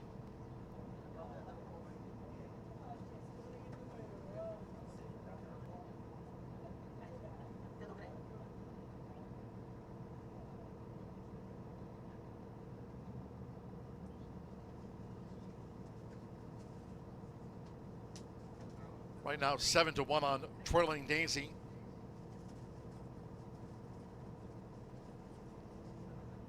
Seventh of 9 on her Keeneland Turf debut. Twirling Daisy.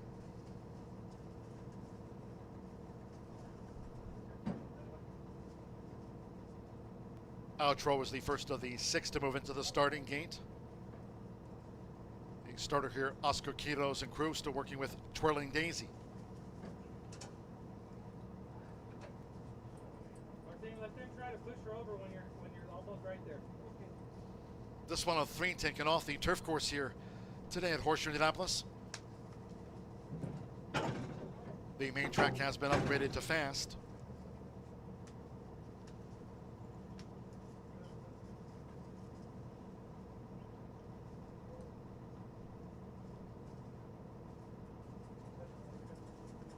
Low, switch with him real quick. I'm going to give her light, just because I've never done it with Martine before.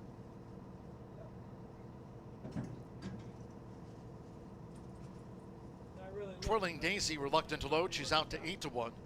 3-5 Fashion Designer. 2-1 Outro standing in the starting gate. Smitten 5-1 for Godolphin win, and there's 8-1 on Twirling Daisy now. Double digits bar.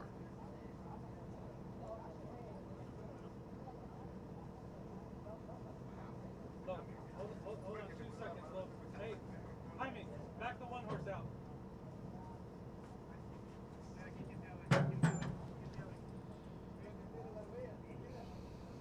Now they're backing Outro out to the starting gate.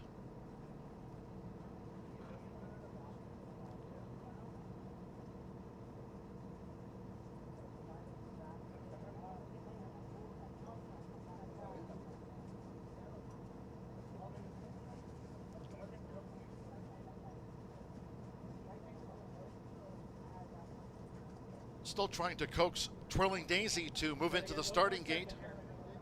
They've backed Outro out. Twirling Daisy has the gate all to herself now.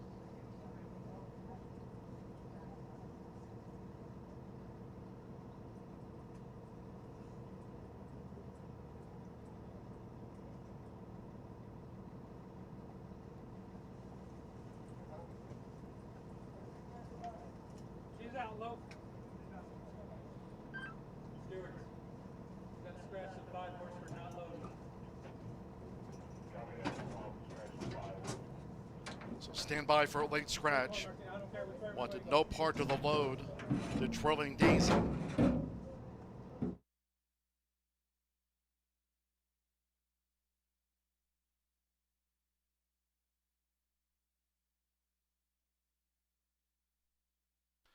Late scratch on 5, Twirling Daisy. Starter recommending the scratch of 5, Twirling Daisy. Would not load here in the maiden fillies, and she's out now. All wagers here on 5, Twirling Daisy refunds. It will be a consolation 1-5 double. 1-5 consolation double. Those using 5, Twirling Daisy in a multi-race wager, you'll now receive the post-time favorite as your substitute in any multi-race wagers. Scratch 5, Twirling Daisy. Would not load.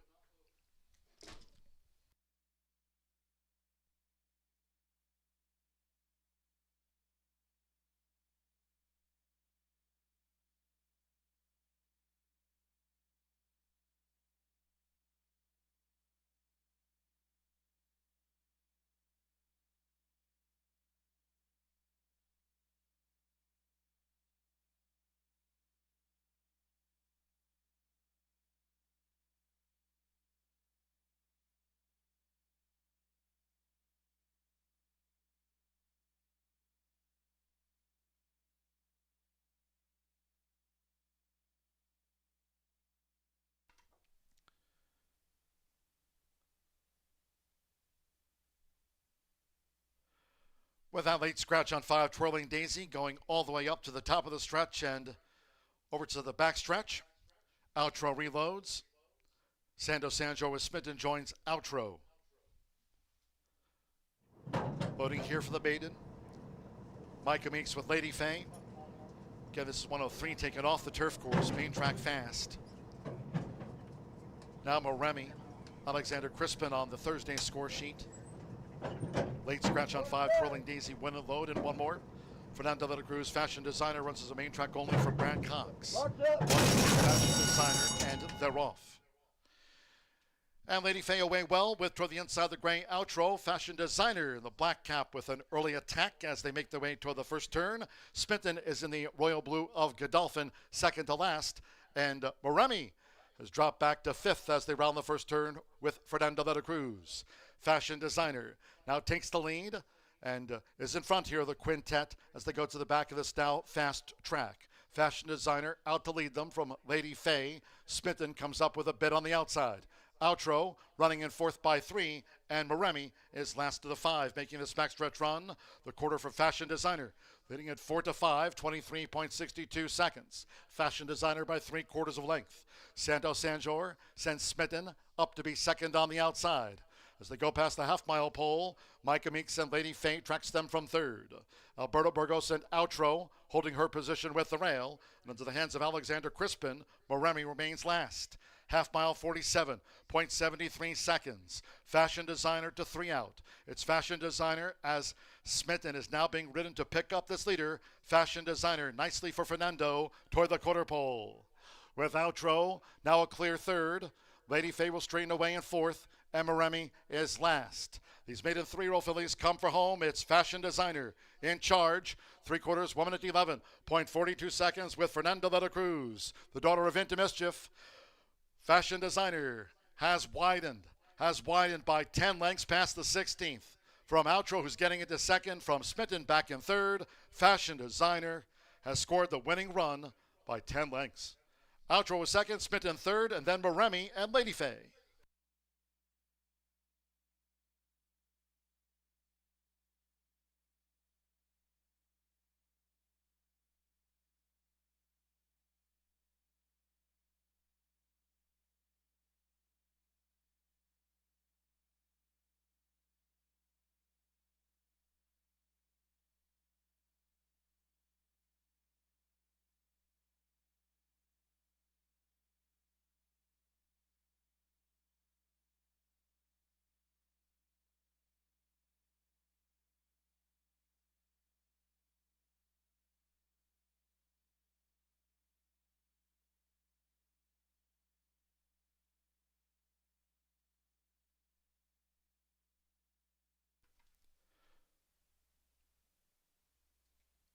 $141.48 out to the maiden.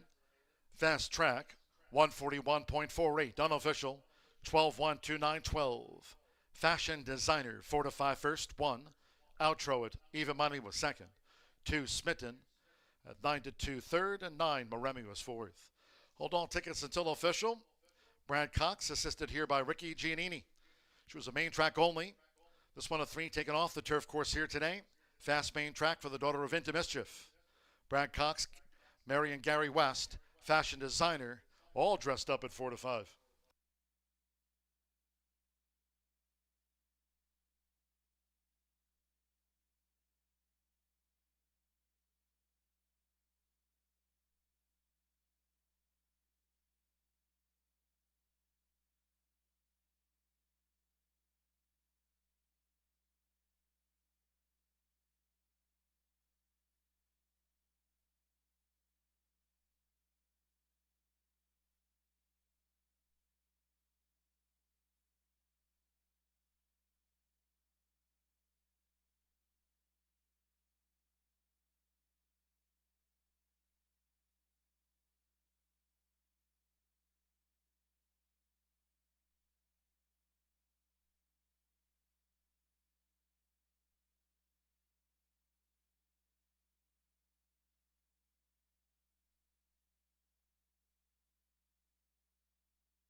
Result official.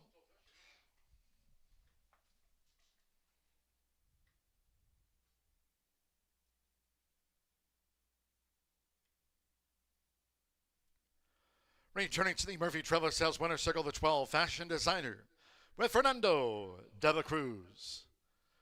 His leading 24th victory of the meet. Fashion designers, a 3-year-old bay filly by Into Mischief. Out of Beach Walk by Distorted Humor. Brad Cox trains, assisted here by Ricky Shades Giannini. For Gary Mary West, Horseshoe Indianapolis congratulates the winning connections of fashion designer.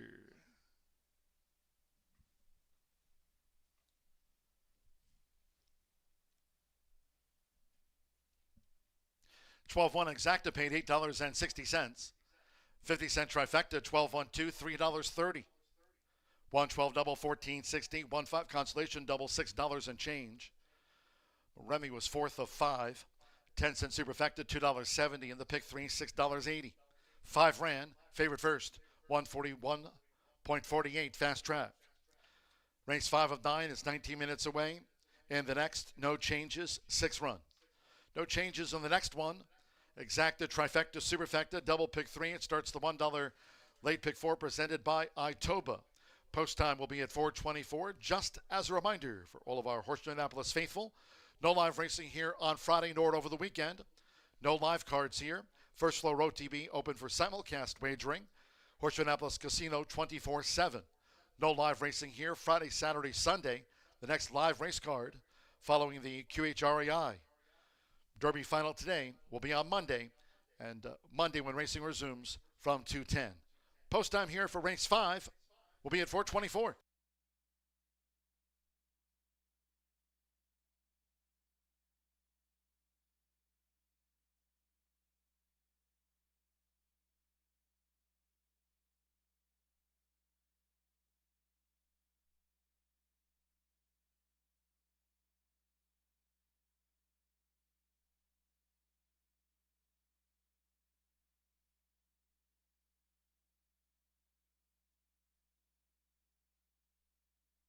From Brad Cox, fashion designer, and they're off. And Lady Faye away well with toward the inside the gray outro. Fashion designer in the black cap with an early attack as they make their way toward the first turn. Spinton is in the royal blue of Godolphin, second to last. And Moremi has dropped back to 5th as they round the first turn with Fernando de la Cruz. Fashion designer now takes the lead and is in front here of the quintet as they go to the back of this now fast track. Fashion designer out to lead them from Lady Faye. Spinton comes up with a bid on the outside. Outro running in 4th by 3, and Moremi is last to the 5, making this backstretch run. The quarter for Fashion Designer, leading at 4 to 5, 23.62 seconds. Fashion Designer by 3/4 of length. Santo Sanjor sends Smitten up to be second on the outside.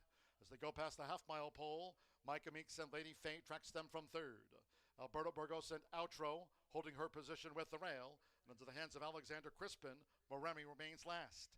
Half mile 47.73 seconds. Fashion Designer to 3 out. It's Fashion Designer as Smitten is now being ridden to pick up this leader. Fashion Designer nicely for Fernando toward the quarter pole. With Outro now a clear third. Lady Faye will straighten away in fourth. Emma Remy is last. These maiden 3-year-old fillies come for home. It's Fashion Designer in charge. 3/4 1 minute 11.42 seconds with Fernando de la Cruz, the daughter of Into Mischief. Fashion Designer has widened by 10 lengths past the 16th. From Outro, who's getting into second, from Smitten back in third, Fashion Designer has scored the winning run by 10 lengths. Outro was second, Smitten third.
Well, the full sister to Life is Good with a stylish performance there, taking race number 4. She broke her maiden with ease. You heard John G.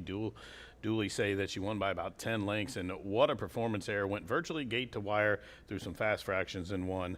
Gathered up. Looks like a bright future for that daughter of Into Mischief out of that Beach Walker mare.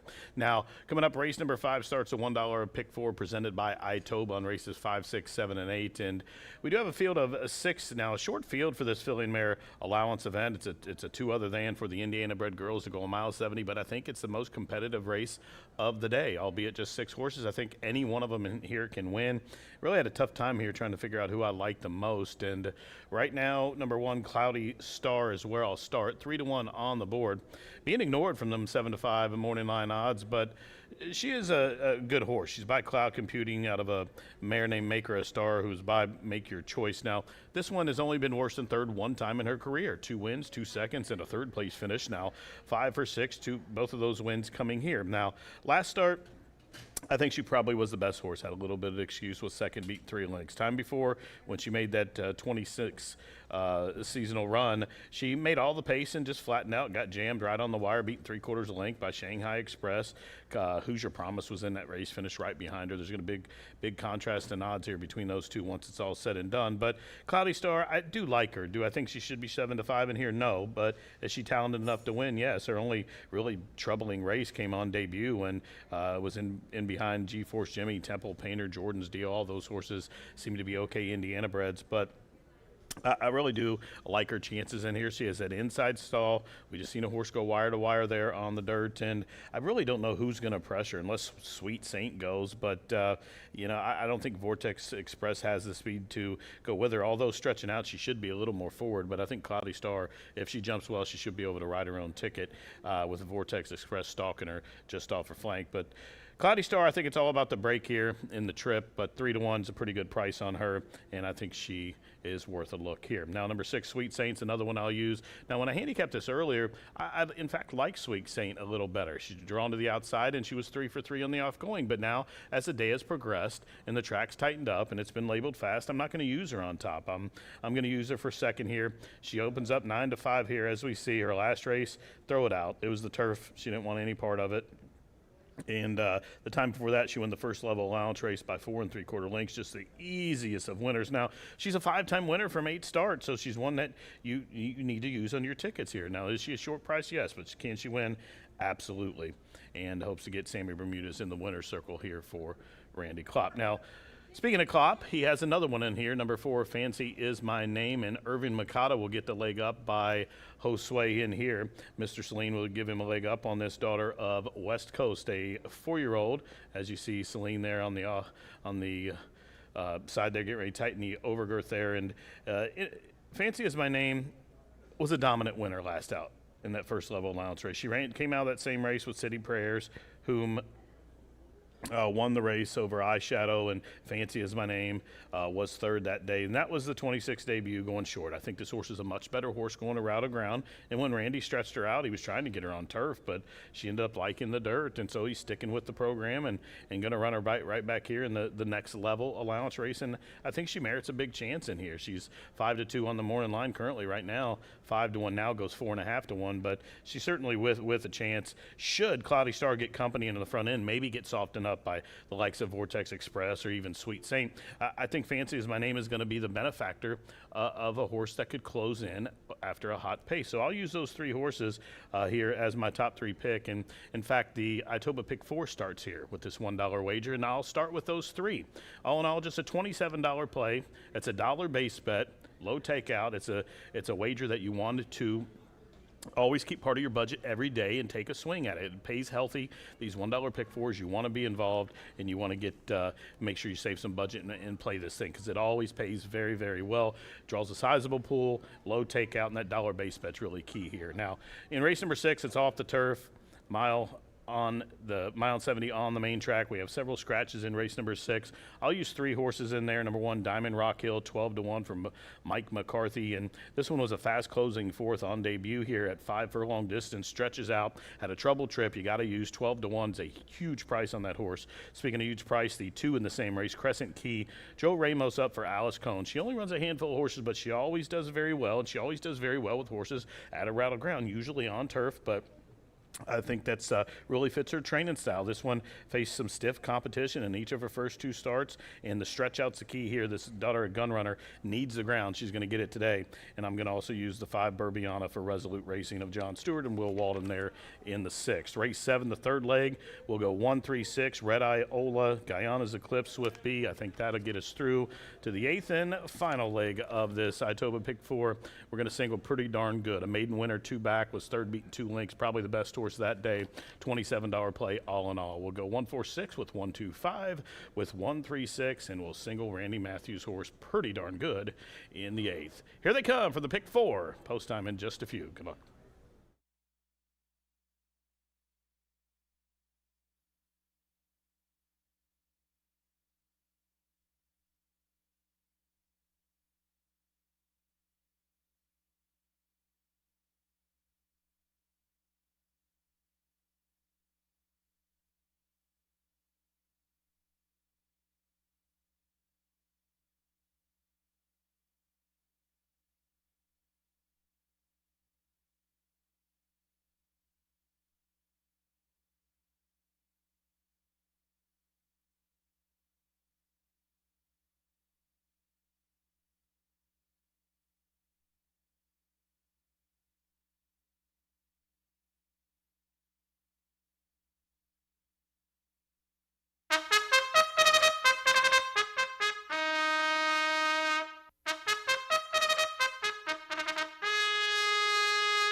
The horses coming onto the track now for race 5. This was Carter for the main track at 1 mile and 70 yards. All 6 run. No changes here. Exacta, trifecta, superfecta, double pick 3 and starts at the $1 late pick 4 daily presented by Itoba. It's an all main track card, main track fast with 3 minutes to post time.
We're less than 1 minute away from post time. Start to the $1 late pick for today. Fast track. You have less than 1 minute.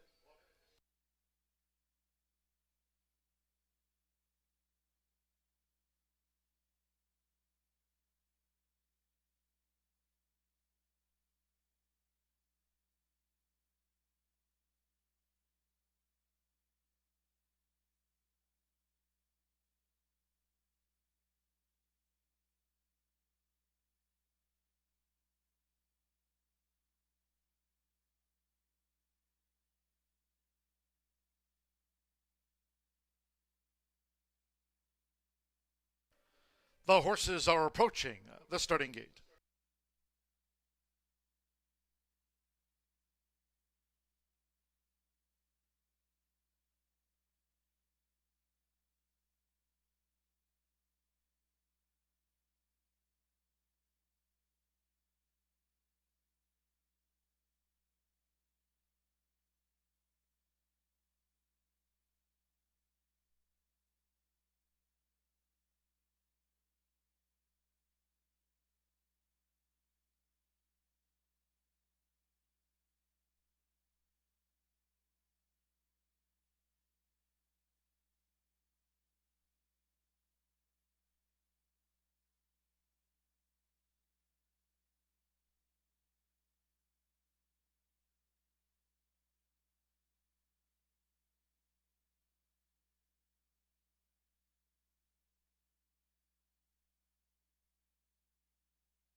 The horses have reached the starting gate. It is now post time.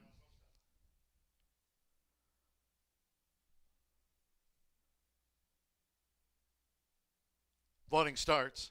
Irving Moncada, Fancy is my name. Joe Ramos with Cloudy Star has the rail draw. Now in his free last, Jose Gutierrez has a win on the card. Cloudy Star's gone all in. 8-5 favorite Cloudy Star. Here roll 6 run. Alex Achard with Vortex Express.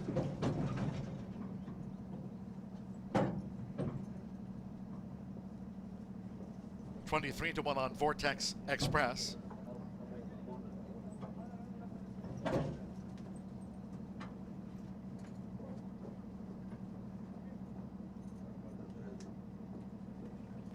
Straightening out Cloudy Star. She's a 2-time winner.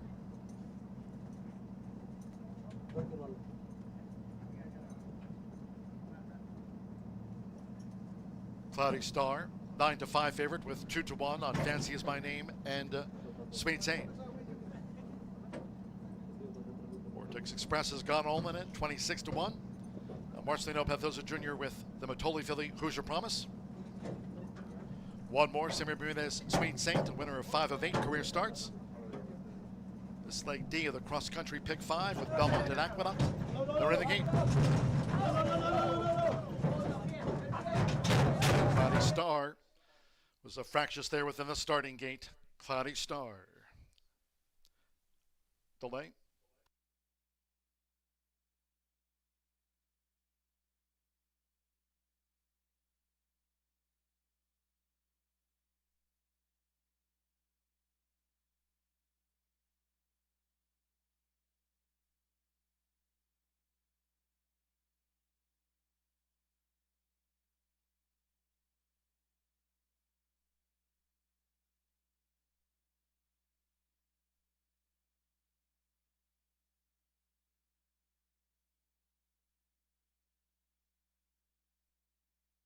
Late scratch by order of the stewards upon recommendation of the track veterinarian. One Cloudy Star has now been ordered scratched. Well, wagers here on One Cloudy Star, late scratch within the starting gate. Refunds will be due. 12-1 for a consolation double this round. 12-1 a consolation double. Now jockey Joe Ramos walking off the track and making his way back to the jockey's room here at Horseshoe Indianapolis is Joe Ramos. Late scratch on his mount, One Cloudy Star. Multi-race wagers on the one transferred to the post-time favorite. Now 6-5 on Sweet Saint. Scratch the 1, Cloudy Star.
Cloudy Star now has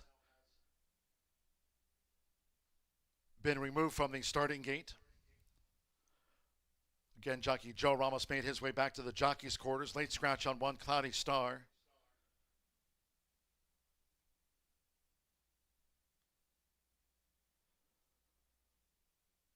Leading Cloudy Star away from the track.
So once again, after flipping in the starting gate, 1, Cloudy Star, a late scratch here.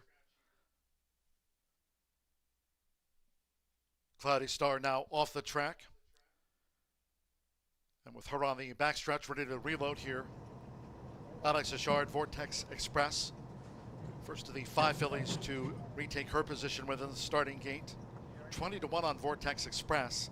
Sweet Saint now even money favorite. At 1 mile and 70 yards, Marcelino Pedrosa Jr., Hoosier Promise, coming back up to the gate.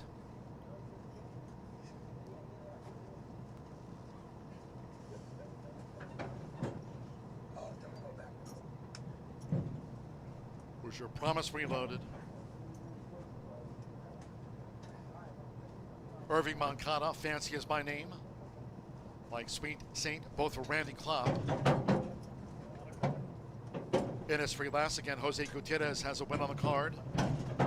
So 1 more even money. Sweet Saint, she's won 5 of 8 career starts. Once again, this leg D for the cross-country Dublin and Aqueduct, and off here at Horseshoe Indianapolis. To the late scratch on one, Cloudy Star. Fancy is My Name going to the front end, quickly followed by Sweet Saint as they make their way into the first turn. And these for Randy Klopp. Then toward the inside is Vortex Express, who now comes through for Alex Achard to take the early lead with 7 furlongs to run.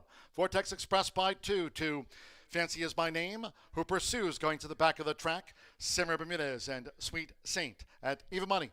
The favorite running in third, Hoosier Promise with the rail, joined on the outside by Innisfree Lass in the white jacket.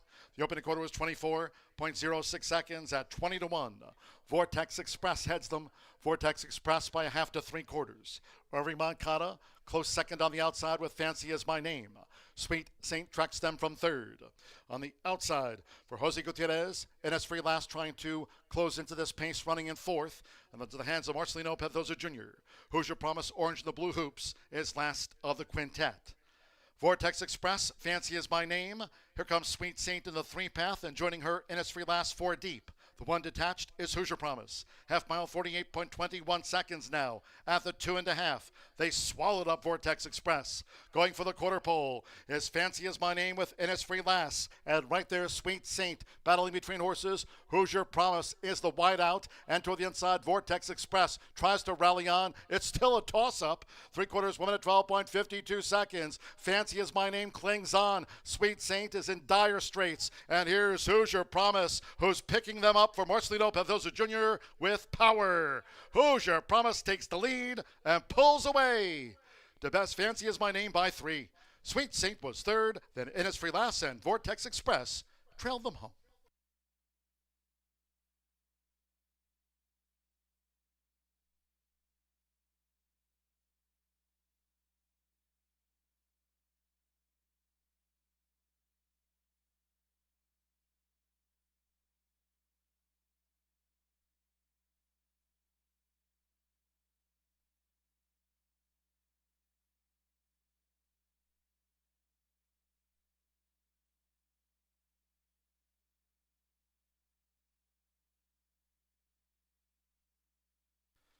(142.33), unofficial 3-4-6-5-2.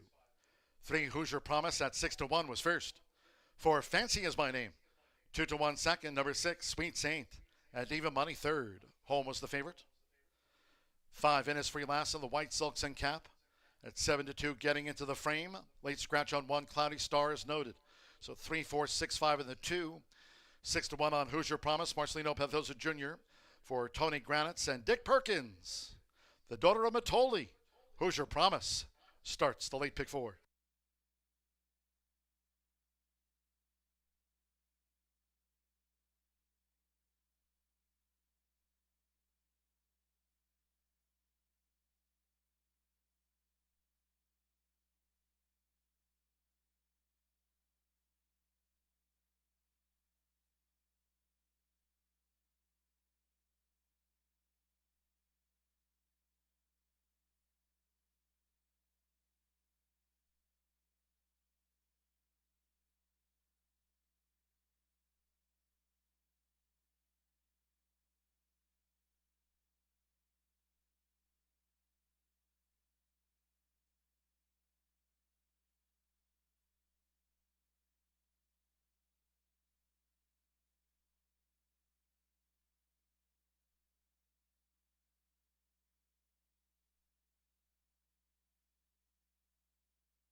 Returning to the Murphy Trailer Sales Winner's Circle, the 3 Hoosier Promise, last to first, onto the hands of Marcelino Pedroza Jr.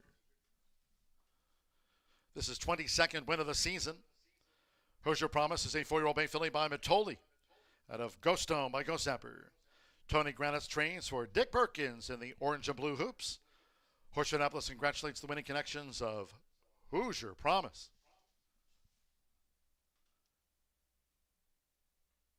3-4 exacta, 47.20, 50-cent trifecta, $33.30, 12-3 double, 38.60, 12-1 consolation double, $3.80. The $1 early pick four, $169.30. 10-cent superfecta, 3465, paid $8.64. The 50-cent early pick five, 5 of 5, paid $2,778.85. 50-cent pick three, $45.55. Refunds on one Cloudy Star was a late scratch after flipping in the starting gate. 5 ran, favored third, 142.33 after the running of race 5. 14 minutes away from race 6. Revised post time. Mid and 3-year-old fillies, main track, 1 mile and 70 yards. Scratch 6 Cheddar, 8 Pampered, 9 Mohawk Moon, take out 10 Army Chick. Scratch 11 Paradise Perfection and the 12 Al Gadir. Scratch the 6, 8, 9, 10, 11, and 12. Maiden on the main, fast track at 1 mile and 70 yards. Exacta, trifecta, superfecta, 10-cent pentafecta, double, pick 3. Revised post time, 4:55.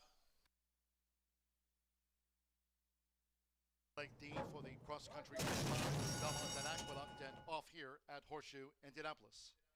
After the late scratch on 1, Cloudy Star, Fancy Is My Name going to the front end, quickly followed by Sweet Saint as they make their way into the first turn, and these for Randy Klopp. Then toward the inside is Vortex Express, who now comes through for Alex Achard to take the early lead with 7 furlongs to run. Vortex Express by 2 to Fancy Is My Name, who pursues going to the back of the track. Simmer Bermudez and Sweet Saint at even money. The favorite running in third, Hoosier Promise with the rail, joined on the outside by Innisfree Lass in the white jacket. The opening quarter was 24.06 seconds at 20 to 1. Vortex Express heads them. Vortex Express by a half to 3/4. Irving Moncada close second on the outside with Fancy Is My Name. Sweet Saint tracks them from third. On the outside for Jose Gutierrez, Innisfree Lass trying to close into this pace, running in fourth. And into the hands of Marcelino Pedroza Jr. Hoosier Promise, orange and the blue hoops, is last of the quintet. Vortex Express, Fancy Is My Name. Here comes Sweet Saint in the 3-path, and joining her, Innisfree Lass 4 deep. The one detached is Hoosier Promise. Half mile, 48.21 seconds now at the 2.5. They swallowed up Vortex Express. Going for the quarter pole is Fancy Is My Name with Innisfree Lass. And right there, Sweet Saint battling between horses. Hoosier Promise is the wide out. And toward the inside, Vortex Express tries to rally on. It's still a toss-up. 3/4, 1 minute, 12.52 seconds. Fancy Is My Name clings on. Sweet Saint is in dire straits. And here's Hoosier Promise, who's picking them up for Marcelino Pedroza Jr. with power. Hoosier Promise takes the lead and pulls away. The best Fancy Is My Name by 3. Sweet Saint was third, then Innisfree.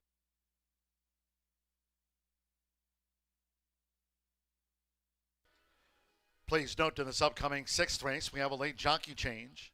Late jockey change being announced for the first time here in race 6 in the maiden. 2 Crescent Sky will now be ridden by Rodney Prescott. 11 minutes away from post time, 2 Crescent Sky, Rodney Prescott here in race 6 on the 2.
Race number 6 coming up in just about 6 minutes.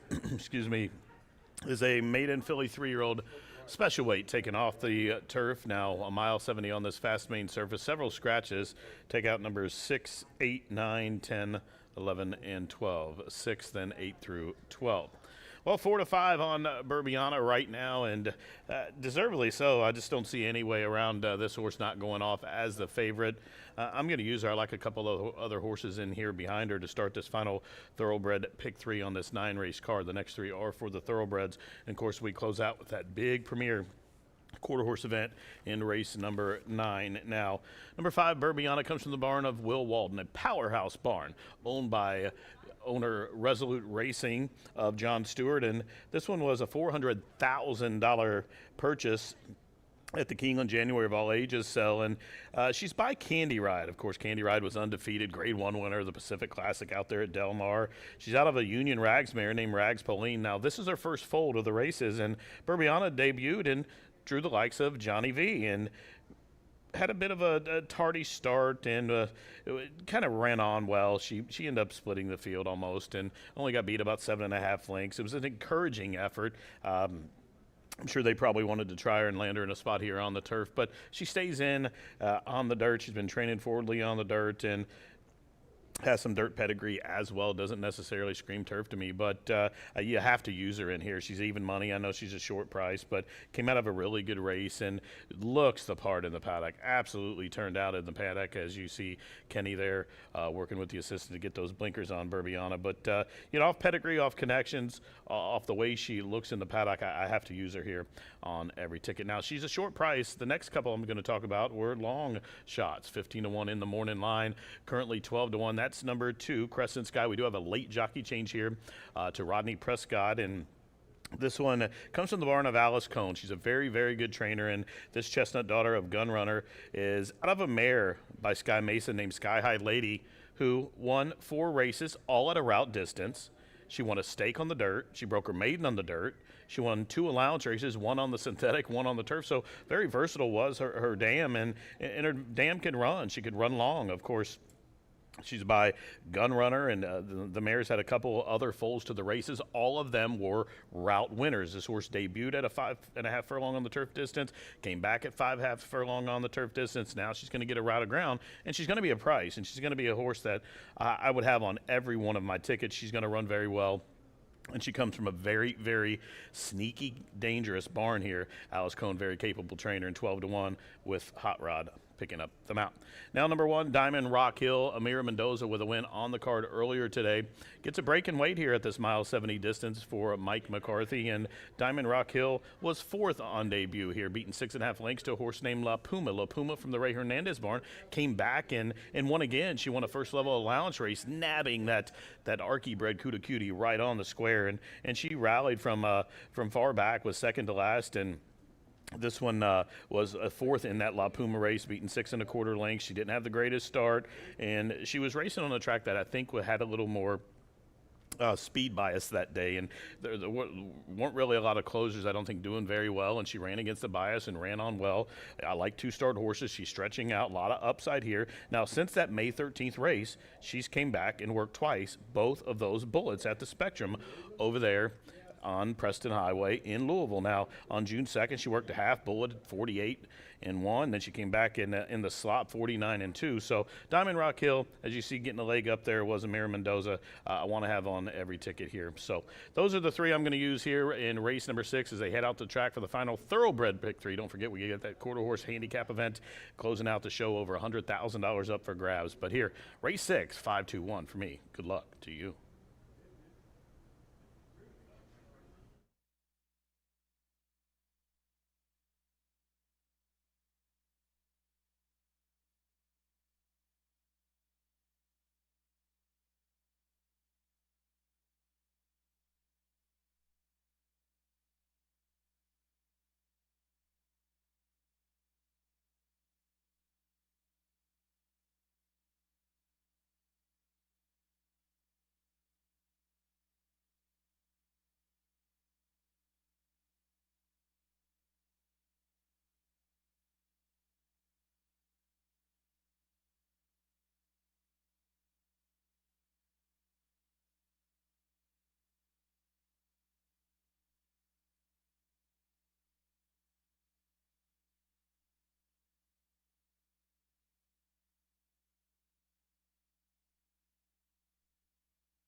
The horses coming onto the track now for the 6th race.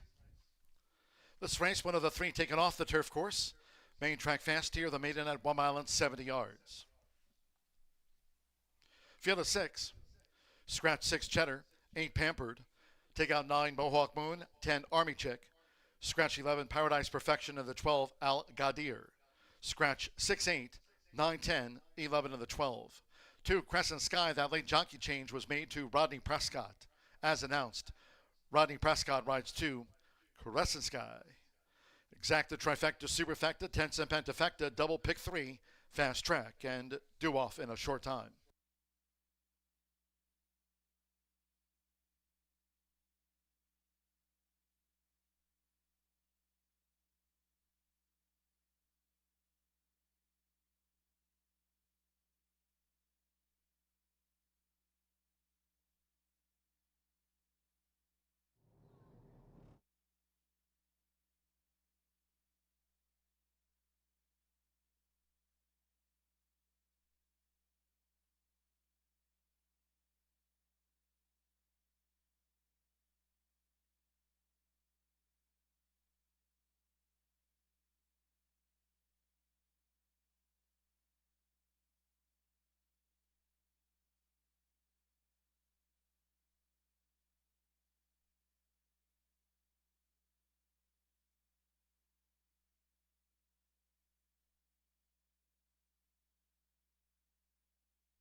Less than 1 minute 2 post time. The horses are approaching the starting gate, going down to the 1 mile 70 yard start for the maiden.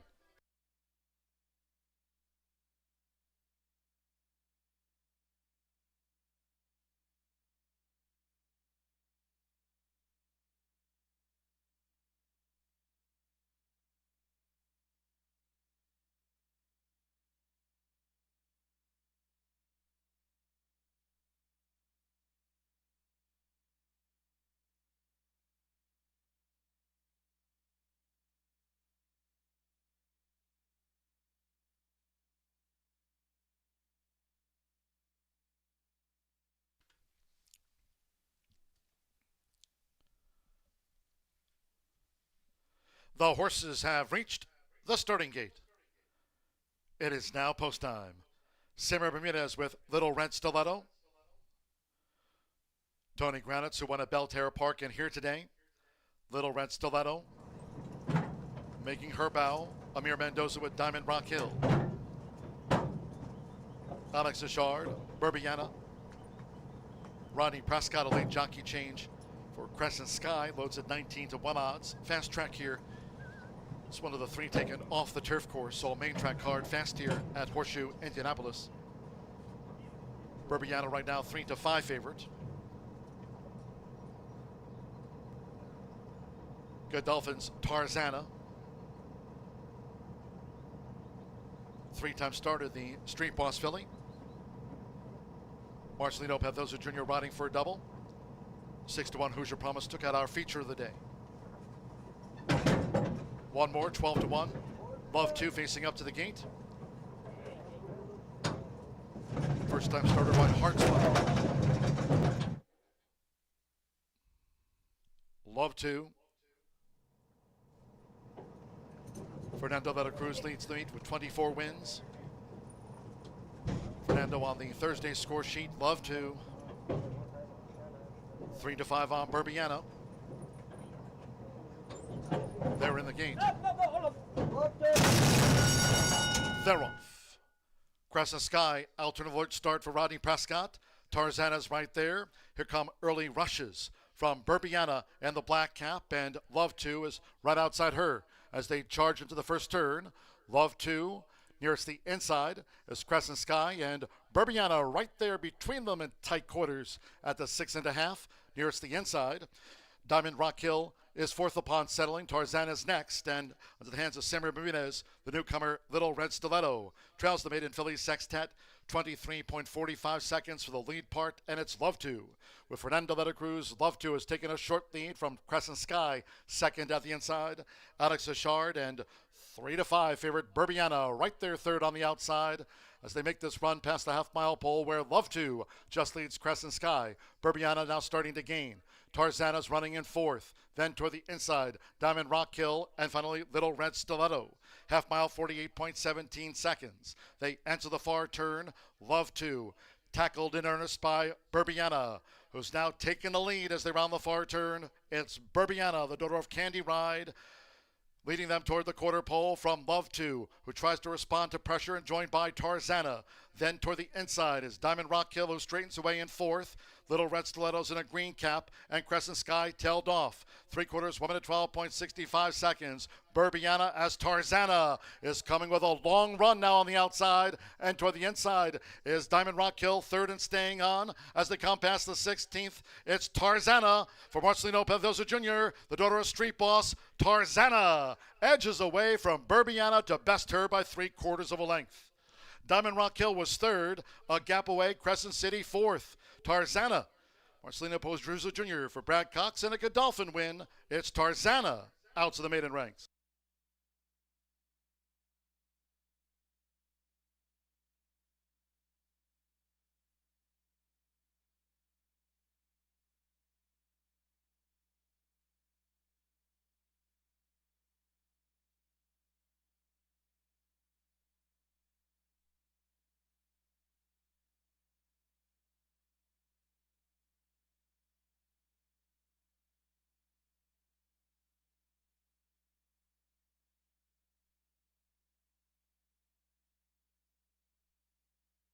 .142.35 unofficial after the maiden. 3-5-1-2-3 Tarzana. 3/4 of length to 5 Burbiana. 3-5 favorite was tracked down by Tarzana. 1 Diamond Rock Hill at 3-1 was third. They spaced the others. 23-1 on 2 Crescent Sky with Rodney Prescott getting into the frame. 3-5-1-2. Love 2 led. No extra in the maiden. And the newcomer, Little Red Stiletto. So 6 of them ran. Favorite second, it's gone to Tarzana. Double on the card for Marcelino Pathosa Jr. Here for Brad Cox and Godolphin at 7-2.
Returning to the Murphy Trailer Sales Winner's Circle, the 3 Tarzana. Riding double, quick fire double for Marcelino Pedrosa Jr. Here's Tarzana, 3-year-old dark bay brown filly by Street Boss. And a glittering jewel by Bernardini. Brad Cox trains, assisted here in town by Ricky Giannini for Sheikh Mohammed bin Rashid Al Maktoum's Godolphin. In the royal blue, Horseshoe Indianapolis congratulates the winning connections of Tarzana. Out to the maiden ranks in her 4th run. Pentafecta wagering was refunded. 3.5 exacta 1940, 50-cent trifecta. $13.75, 3-3 Marcelino's double. 71.40. Tarzana capped off a pick 3 on races 4, 5, and 6. Paid $81.50. Crescent Sky was 4th. The 10-cent Superfecta, 3.512, netted $9.31. 6 ran. Favorite was second. 142.35. 15 minutes away from race 7. 7th of 9. No changes in the next sprint. Exacta Trifecta Superfecta. Here, the Pentafecta will be featured. Double final pick 3 of the day. This starts the $5 last call. Thoroughbred double on a fast track. Post time, 5:21.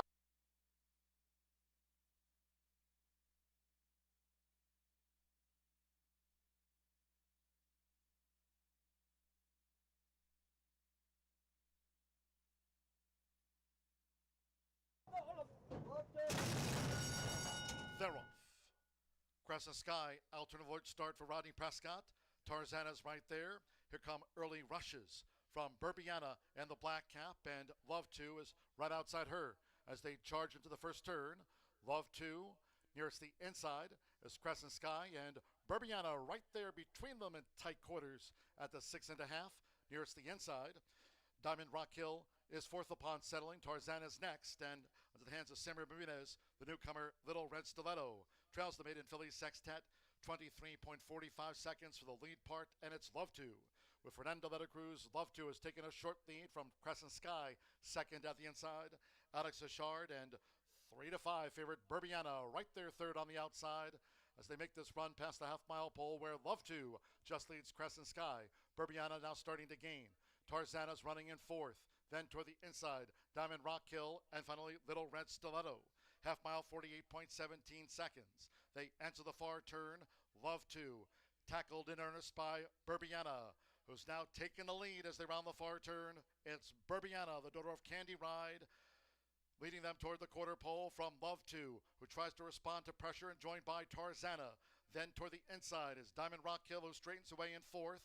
Little Red Stilettos in a green cap, and Crescent Sky tailed off. 3/4, 1 minute 12.65 seconds. Burbiana as Tarzana is coming with a long run now on the outside, and toward the inside is Diamond Rock Hill, third and staying on as they come past the 16th. It's Tarzana for Marcelino Pedrosa Jr., the daughter of Street Boss. Tarzana edges away from Burbiana to best her by 3/4 of a length. Diamond Rock Hill was third, a gap away. Crescent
All right, guys, we're 8 minutes to race 7. I'm back. I'm off Fox, and I'm back with you guys. Shout out to my main man, Jimmy Mack, for holding it down, always being Johnny on the spot, helping me out whenever I get busy with something else. So I got the best. I got the best boys in the biz out here, you guys. We're going to talk about this claiming for 15. It's Indiana Breds, and I'm going to talk about the 4 here, the 6-5 favorite. But definitely some nice options, and I got to talk to Micah about her mount here in this race as well. So I'm going to go 4-1-7. Let's start with Jordan's Deal. Mitchell Merle is aboard here for Tim Eggleston and 514 Racing. Good connections, and this is a Justice bred horse. She's a 4-year-old filly, and I always tell everyone, you know, keep your eyes on those Justice breds. If it has justice in the name, definitely watch it. But this is Jordan's Deal, coming off a couple of nice races, ended the meet with a 3rd, and then on debut for 2026 finally broke the maiden. And Tim said, let's start her out nice and easy since it took her 9 times to do so, and I don't blame her at all. She has nice speed. In considering this group, there's really not a lot in here, but she's gotten into the 70s before, and I'm hoping that she can run back to that. And of course, like all Tim's horses, she looks phenomenal. She does. I mean, she's not all tucked up and stuff, but she's a 4-year-old filly. She's filled out nicely for her age. And she looks like she's moving pretty good too. Let's go to the rail next at 5-1, and that's Red Iola. And 5-1 on the tote board. Mr. Rodney Prescott is aboard here in this race, and he's looking for his first win on the card. Picked up a mount in the last one. Jonathan and Shelly Nance own this 3-year-old filly who really, you know, I don't think showed true to form last time on May 21st, to be completely honest with you. The May 6th start, she got to the lead, and she just, I think, couldn't last because she gave so much to get up there, and she stayed up, and then coming around the final turn, she just couldn't keep up that pace. But I'm hoping she runs more to that effort, to back. It's just, she's a really nice horse, and it's 3rd off the layoff, which is key for her as well. Let's go to the 7. Ad Letterum is the pick here for me to round it out at 6-1. Now, Mike is a really good handicapper, the jockey here on the 7, I've noticed. Definitely does a good job looking at the race, kind of coming up in her mind what she wants to do. And I did talk to her about her mount earlier when I was on Fox, and she ended up kind of calling that race. She had circled the dirt race that was lackluster on her mount earlier. And she kind of called it. She, you know, she was a little nervous about it, and it just shows that she knows how to read the program. It was her mount in the 4th race, Lady Faye by Joe Roberts. So, I take people who are jockeys, you know, word for it when they know a lot of them are really good handicappers. Her and Hannah are both. Klopp is the trainer. This is a 4-year-old filly by Jimmy Creed, coming off a 2nd place finish at a claiming for 15 with Micah aboard. And she said, this is the one, sent me, you know, a text saying, you know, I thought that was going to happen with the last one. We tried our best. Here's the looking at what we talked about with Ad Letterum. So definitely think that she's going to do well. I mean, she did break the maiden on this one on April 15th by over 7. She got bumped last time and still finished 2nd. So, you know, you don't really, you can handicap off paper until you see a horse or talk to the connections, you know, you get good insight. So with that being said, I don't ever change my picks, but I didn't know some of this stuff that I talked to Micah about. You know, she brought up, you know, some of that stuff. So it's always good to talk to the connections when I have time to do so for you guys. 5-1 now on the tote board is the 7 Ad Letterum, and I'm going to go with the 4 here on top. Jordan's Deal. Good luck.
The horses coming onto the track now for the 7th race.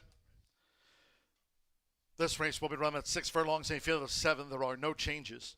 All 7 run. Exacta, trifecta, superfecta, the 10-cent pentafecta featured here. Double and the start of our final pick 3 of the day. Fast track.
The horses are approaching the starting gate.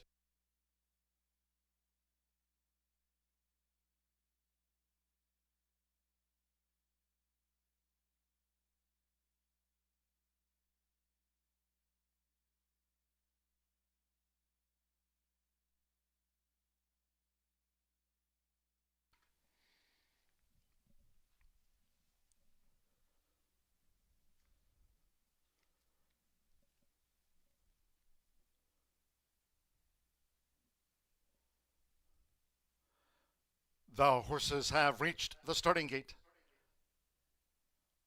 That was Ad Literam, unseated Micah Meeks on the back of the track. We have a loose filly. It's Ad Literam. Parted ways with Micah Meeks, went on approach for the gate. A loose filly, 7 Ad Literam.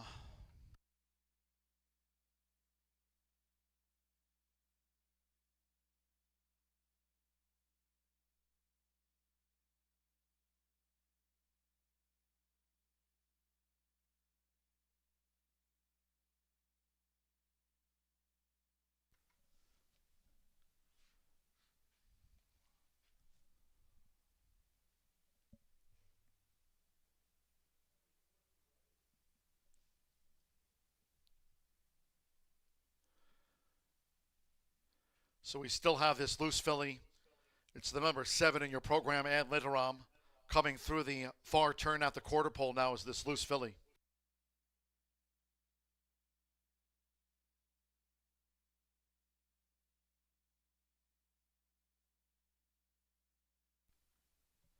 Late scratch on this loose filly, the 7 Ad Literam.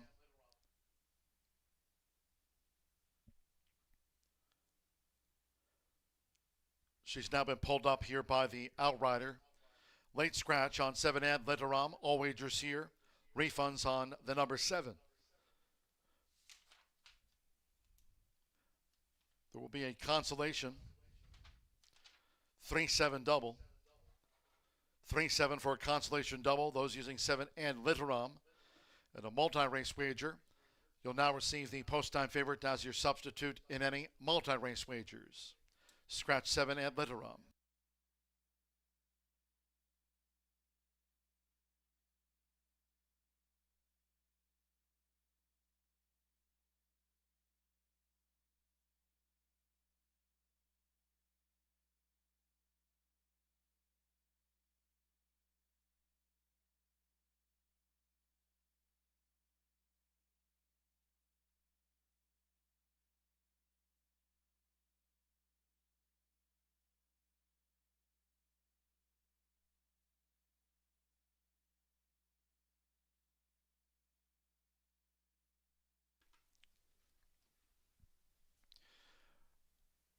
About the gate they're going in.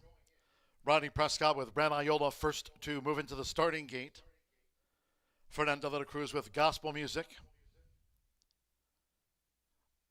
Gospel Music, she's now one of the Randy Klopp 2 after a late scratch on 7 and Literam.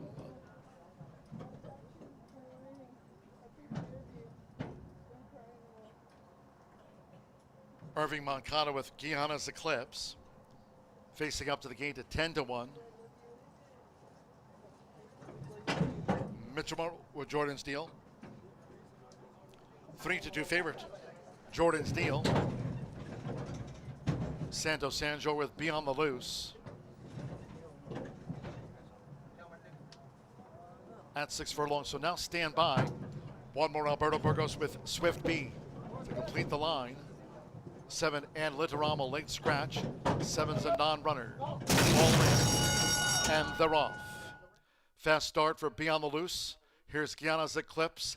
Toward the inside is Gospel Music now tossing that white cap into the ring. Red Iola with Jordan's Deal and Swift B. So through the first furlong and a half, it's Gospel Music from the rail for Fernando de la Cruz to take a slight advantage over Guyana's Eclipse. They're a half length apart as they make their way into the far turn. Then comes on the outside Jordan's Deal, who's wide but up into third from Beyond the Loose between horses. Red Iola and Swift B trails. 5 lengths from tip to tail. The quarter 21.97 seconds. Around the far turn. Gospel Music just leads them at 19-1. Fellow long odds, Guyana's Eclipse looking to match strides as Mitch Morrow sends Jordan's Deal up 3 wide and Swift B follows her on the far outside. Then Red Iola and Beyond the Loose. These fillies mares straight and away. Jordan's Deal leads the charge for home half mile. 45.96 seconds. It's Jordan's Deal. 1 furlong to last with Swift B charging hard on the outside for Alberto Burgos. And these two clash past the 16th. And the battle joined up the inside by Red Iola, who's running in third. They're near home. It's Red Iola. Red Iola up the rail for Rodney Prescott. Red Iola in a photo finish with Swift B. It's close. Jordan's Deal finished third, and Beyond the Loose finished back in fourth.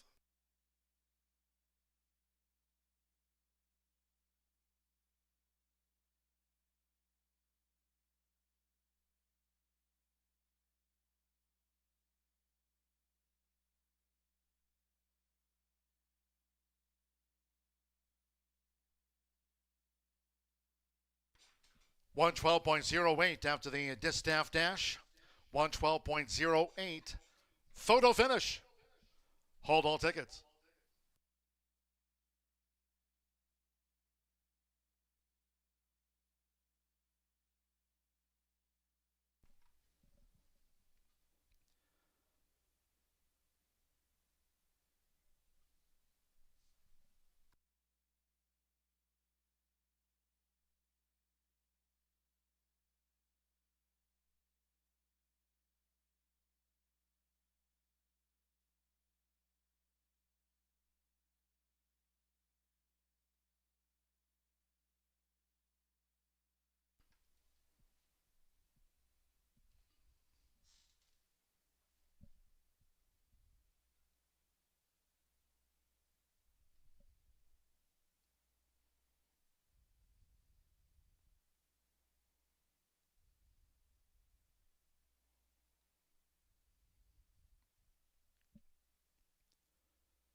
That was a close call. Won Red Iola 6-5 first, narrow margin of victory. 6 Swift B at 3-1, lost a Bob. 4 Jordan's Deal at 8-5 was third. 5 Be on the Loose fourth, and 3 Guyana's Eclipse was fifth. 112.08, a rail rally. Rodney Prescott had that black rally cap on. For Jonathan Nance and Shelley Nance, Echo Town filly was up in time.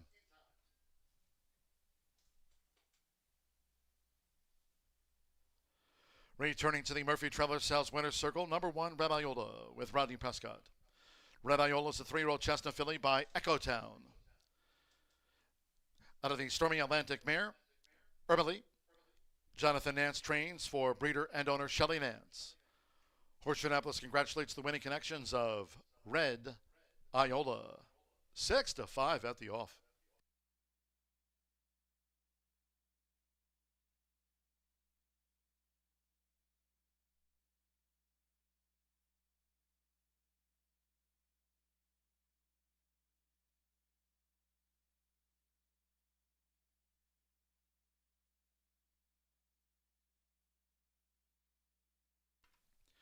Once again, noting the 7 ad, Letaram was a late scratch from the Phillies Mare Sprint.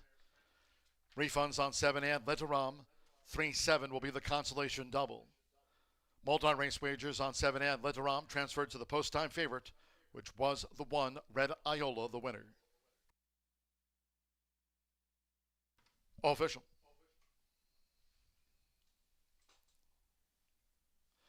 One 6 Exacta took a win photograph, 1360. Beyond the Loose was fourth. 10-cent Superfecta, 1645, paid $2.91. 50-cent Pick 3, $48.40. 50-cent Trifecta, $8.85, 3-1 double, $47.40, 3-7, that's a consolation double for $10.80. Guyana's Eclipse was fifth. 10-cent Pentafecta wager, 1-6, 4-5 in the 3. Pentafecta paid $6.20. 6 ran. Favorite first, 112.08. Couple more to go here on Thursday's docket. No live racing until Monday. Live racing dark on Friday and this weekend. First floor OTB for simulcast wagering. Horseshoe Indianapolis Casino open 24/7. Next live race card will be here on Monday from 2:10. 16 minutes away from the 8th of 9. This one of 3 taken off the turf course. Fast track at 1 mile, 70 yards. Scratch 2 D-Day Sky. 2 D-Day Sky has been scratched. 3 Spun Sun. Jose Gutierrez rides 3 Spun Sun. 8 Catalina Gold plus 3 pounds. Exacta, Trifecta, Superfecta, Pentafecta. Final double of the day. Noting in the 9th race. Closing the card with the Horseshoe Indianapolis QHREI Derby Final over the 400 yards. 9th race. Scratch the also eligibles 11 through 14. Fast track. Post time for race 8 at 5:51. Sevens and non-runners. All in. And they're off. Fast start for Beyond the Loose. Here's Guyana's Eclipse. Toward the inside is Gospel Music now tossing that white cap into the ring. Red Iola with Jordan's Deal and Swift B. So through the first furlong and a half, it's Gospel Music from the rail for Fernando de la Cruz to take a slight advantage over Guyana's Eclipse. They're a half length apart as they make their way into the far turn. Then comes on the outside Jordan's Deal, who's wide but up into third from Beyond the Loose between horses. Red Iola and Swift B trails. 5 lengths from tip to tail. The quarter 21.97 seconds. Around the far turn, Gospel Music just leads them at 19-1. Fellow long odds, Guyana's Eclipse looking to match strides as Mitch Morrow sends Jordan's Deal up 3 wide and Swift B follows her on the far outside. Then Red Iola and Beyond the Loose. These fillies mares straight and away. Jordan's Deal leads the charge for home half mile. 45.96 seconds. It's Jordan's Deal. 1 furlong to last with Swift B charging hard on the outside for Alberto Burgos. And these two clash past the 16th. And the battle joined up the inside by Red Iola, who's running in third. They're near home. It's Red Iola. Red Iola up the rail for Rodney Prescott. Red Iola in a photo finish with Swift B. It's close.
9 minutes to race 8 here at Horseshoe Indianapolis. We got it claiming for 10. It was slated for the grass. We are fast and off. I mean, shout out to our guys. The track man Tony Martinez and the whole crew have done an amazing job opening this track up and drying it out today. Let's talk about this race. The 2 is out. Jose will ride the 3, and I'm going to go with the 5 here on top. It's 2-1 on the tote board. The 5. Great Sword. Great Sword gets Irving Mancada in the irons here for Steve Fostick. Coming out of a claiming for 12.5. Dropping in class today. Maybe needed that one, and honestly, it was a second. If you're looking at if you're a believer that a horse improves off of that one tightener for the first of the year, I mean, yes, he started in January technically of 2026, but that was the first start off a very long layoff from January to May. So I'm counting that as the first one of the year. In this case, this horse should improve off of that one, and that was really a 12.5 non-2, and now he's in for 10. So. Second versus tougher is always something to note. Also, Steve Fostick, last 2 weeks out of 6 he's ran, 2 wins and a second. He has really the last couple weeks had some nice finishes. And then I'm going to go to the 7, and that's the heavy favor here is 7-5. Pretty darn good. Marcelino Pedroza looking for the hat trick today, as he did have a couple of wins on the card. One of them was for Brad Cox, who scored later in the card again with a different jockey. But yeah, training double for Brad and Ricky Giannini, assistant trainer here at Horseshoe Indy. Shout out to Brad Cox's social media team. That girl knows what she's doing. Every time I give them a shout out, they make sure to respond. In this race, Marcelino, he also does really great job on social too. Got to give a shout out to my guy, Classy, always runs well, and I think he's got a good chance here for the connections. Randy Matthews drops in class as well from that claim for 12.5. In the same race as Great Sword ran. Finished third in there, again, versus tougher. I'm around out with the 3. Jose Gutierrez picks up the mount. Spun's son here for John Hill. This guy is a 7-year-old gelding. He's been to the track 46 times, but only 1 win. 1 of 46 is tough to take. However, he has 5 seconds and 6 thirds. So this is a guy to definitely include in your exotics, I think. And I knew he'd be a long price, but right now he's 13-1, longest shot on the board. 5-7-3 for me here in the 8th race. Don't forget, we do have the Horseshoe Indianapolis QHRI Derby. Some of my favorite quarter horse people are standing right behind me here. Excited for them to run in this one, and Martha's going to talk to you about that next race. So stick around. Good luck.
horses called poster now for the 8th race.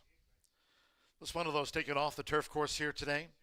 1 mile and 70 yards, fast track. A field of 7. 2, D-Day Sky has been scratched. Scratch 2, D-Day Sky from the race card. 3, Spun Sun, the jockey, Jose Gutierrez. Jose Gutierrez rides 3, Spun Sun. 8, Catalina Gold plus 3 pounds. Exacta, Trifecta, Superfecta, the Pentafecta. Final double of the card. 9th race, closing it out with the Horseshoe Indianapolis QHREI Derby Final. 400 yards, fast track, no wind. 9th race, scratch the also eligibles, 11 through the 14. Close to post time.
The horses are approaching the starting gate, going down to the 1 mile, 70 yards, main track start.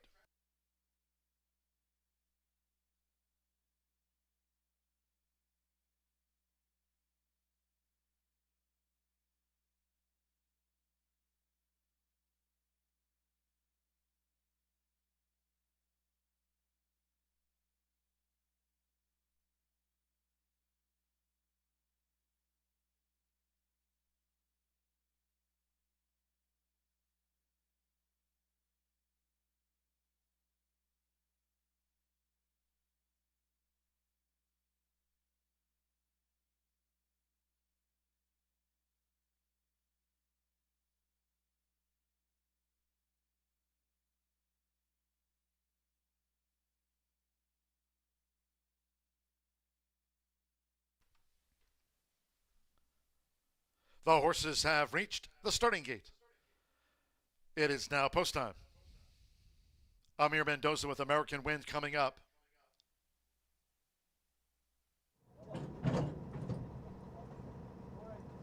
Jose Gutierrez with Spun's Son has joined American Wind. Irving Moncada with Great Sword, taking his position within the starting gate. Moonrise Drive would be a double for Rodney Prescott. Fernando de la Cruz, Man of Quality, went in well. Pretty darn good. Marcelino Pedroza Jr. has a couple of wins in hand. Here at 1 mile and 70 yards. One more. 23-1 odds facing Catalina Gold. Micah Meeks claims the 7-pound apprentice allowance at 1 mile and 70 yards. Great Sword right now, the 6-5 favorite. They are in the gate. And they're off. Off to an even start. American Wind nicely away in company with Man of Quality with a white cap. Pretty darn good. Great Sword finds the rail as they make their way into the first turn with Moonrise Drive in between horses. Catalina Gold out wide and Spun Sun has drifted back to last. It's American Wind who leads them up the near side for Amir Mendoza at the 6.5. American Wind in front of Man of Quality. And Fernando de la Cruz looking to get the second horse to settle there, Man of Quality. So Great Sword takes advantage of a gap. And here's Great Sword sent up and after the lead by Irving Moncada. The quarter in 23.15 seconds. The lead just switched hands. It's Great Sword who takes the top from Man of Quality, who's itching to challenge here in the early stages. And American Wind is running in third. For the run to the half-mile pole, Pretty Darn Good is next in fourth and making headway. Then it's a break of 5 more to Moonrise Drive, who's back in fifth as they start to stretch out, going to 3 furlongs from home. Catalina Gold and the one well back, Spun Sun, really needs to pick up now. Half mile, 46.59. Great Sword for Irving Moncada. Inside 3 to go as Pretty Darn Good is gaining traction. Here's Pretty Darn Good, who has his sights set on Great Sword at the quarter pole. Man of Quality straightens away, back in third. And then on the far outside, Moonrise Drive. American Wind showed speed but has dropped back significantly. Top of the lane, 3/4, 1 minute 10.97 seconds. It's Great Sword. Great Sword holding on to this advantage. Pretty Darn Good has now been fully stretched by Great Sword and Irving Moncada. Great Sword just kept on finding all the way to the finish here at the shoe. Great Sword finished off Pretty Darn Good by 6. Moonrise Drive was third. Man of Quality fourth. They finished in dribs and drabs across the track. Spun's Sun was back in fifth. Well beaten.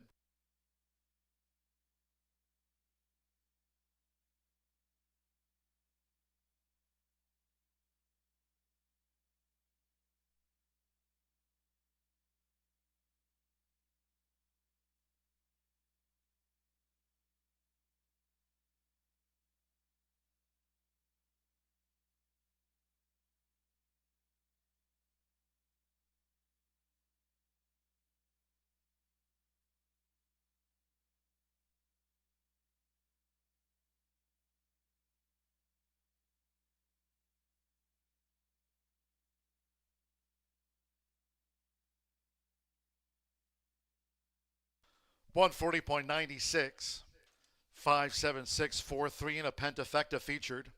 5, Great Sword. 4 to 5 first. 7, Pretty Darn Good. 8 to 5 on the runner-up. 6, Moonrise Drive. 16 to 1/3 coming into town. The 4, Man of Quality at 7 to 1 was fourth. And the blue 3, Spun Sun for the pentafecta. So Irving Moncada for Steve Fosdick. Son of Candy Ride. Great Sword, sharp at 4 to 5.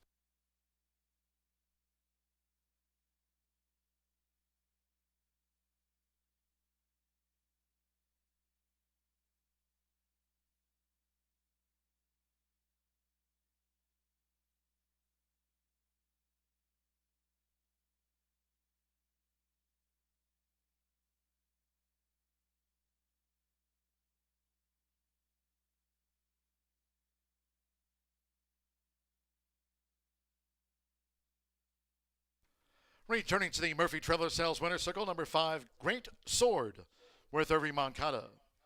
Great Sword is a 4-year-old big gelding by Candy Ride. The Sundays at the Beach by Medaglia d'Oro. Steve Fosdick trains for Blaine Davidson. Horseshoe Indianapolis congratulates the winning connections of Great Sword, was the 4-5 favorite at the off. Result official.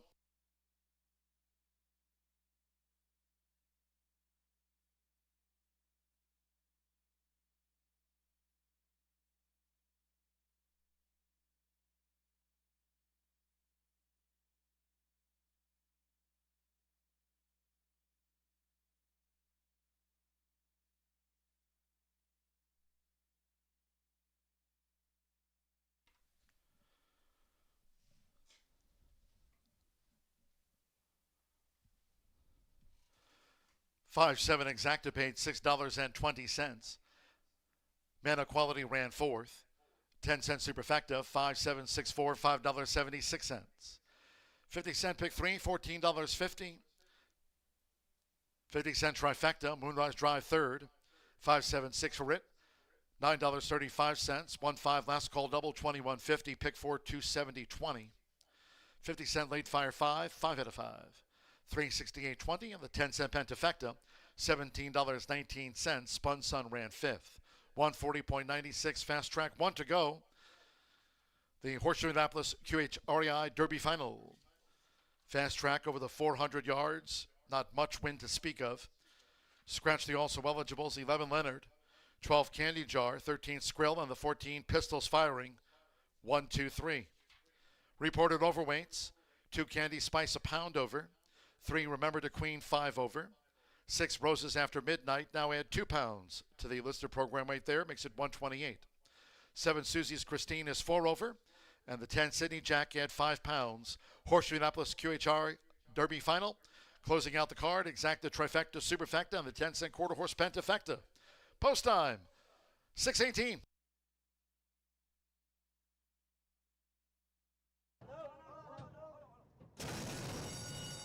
And they're off. Off to an even start. American Wind nicely away, in company with Man of Quality with a white cap. Pretty darn good. Great Sword finds the rail as they make their way into the first turn, with Moonrise Drive in between horses. Catalina Gold out wide, and Spun Sun has drifted back to last. It's American Wind who leads them up the near side for Amir Mendoza at the 6.5. American Wind in front of Man of Quality and Fernando de la Cruz looking to get the second horse to settle there, Man of Quality. So Great Sword takes advantage of a gap, and here's Great Sword sent up and after the lean by Irving Moncada. The quarter in 23.15 seconds. The lead just switched hands. It's Great Sword who takes the top from Man of Quality, who's itching to challenge here in the early stages, and American Wind is running in third. For the run to the half-mile pole, Pretty Darn Good is next in fourth and making headway. Then it's a break of 5 more to Moonrise Drive, who's back in fifth as they start to stretch out, going to 3 furlongs from home. Catalina Gold and the one well back, Spun Sun, really needs to pick up now. Half mile, 46.59. Great Sword for Irving Moncada. Inside 3 to go as Pretty Darn Good is gaining traction. Here's Pretty Darn Good, who has his sights set on Great Sword at the quarter pole. Man of Quality straightens away, back in third. And then on the far outside, Moonrise Drive. American Wind showed speed, but has dropped back significantly. Top of the lane, 3/4, 1 minute 10.97 seconds. It's Great Sword. Great Sword holding on to this advantage. Pretty Darn Good has now been fully stretched by Great Sword and Irving Moncada. Great Sword just kept on finding all the way to the finish here at the shoe. Great Sword finished off Pretty Darn Good by 6. Moonrise Drive was third. Man of Quality fourth. They finished in dribs and drabs across the track. Spun Sun was back in fifth, well beaten.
We have a blockbuster finale for you today at Horseshoe Indianapolis. It's the final of the 112,000 QHRAI Derby for 3-year-old quarter horses. The only way these 10 horses got into it was by competing in trials. There was 3 trials, full fields for each on May 30th, and each trial really was exceptional in terms of showcasing the power, the speed, and the really great breeding of these sophomores. So I think you're going to enjoy the final. Tough to make selections on the top because I really do feel that each one is capable of claiming that trophy.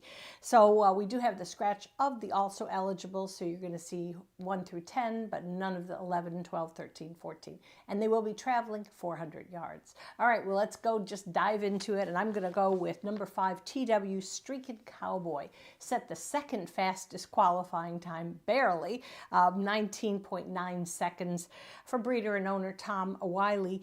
This horse is sired by Flying Cowboy 123, and I've spoken about that stallion repeatedly. He just, I saw him win the Dash for Cash. No, it was a Texas Classic Futurity, and then the next year the Derby. He's a multiple graded stakes winner and producing just exceptional runners. We see it year after year. This horse was honored as 2025 QHRAI champion 2-year-old Coulter Gelding. And this is going to make his 7th start. He's very well trained by Natasha Perez. Diego Bocanegra rides for Tom Wiley. Here's the record: 6 starts, 3 wins, 2 seconds, 205,000 earned, high earner in the field, and one of the big wins was the 270,000 Governor Stake. Now, sometimes you say, 2-year-olds, can they be as good as 3? Based on the trial of this horse, yeah, for sure. Anyway, he's really, really skilled, and the connections are super excited about his chances. So, that's my top choice. Next comes for me, number 9, WR Hotshot, who actually had a faster time. The 2 of them matched up in a trial, and it was just minimal, 19.856 seconds. So again, so close. And it was just a perfect trip for both of them, just finished and within a neck of each other. So it's pretty exciting to see the 2 of them match up again.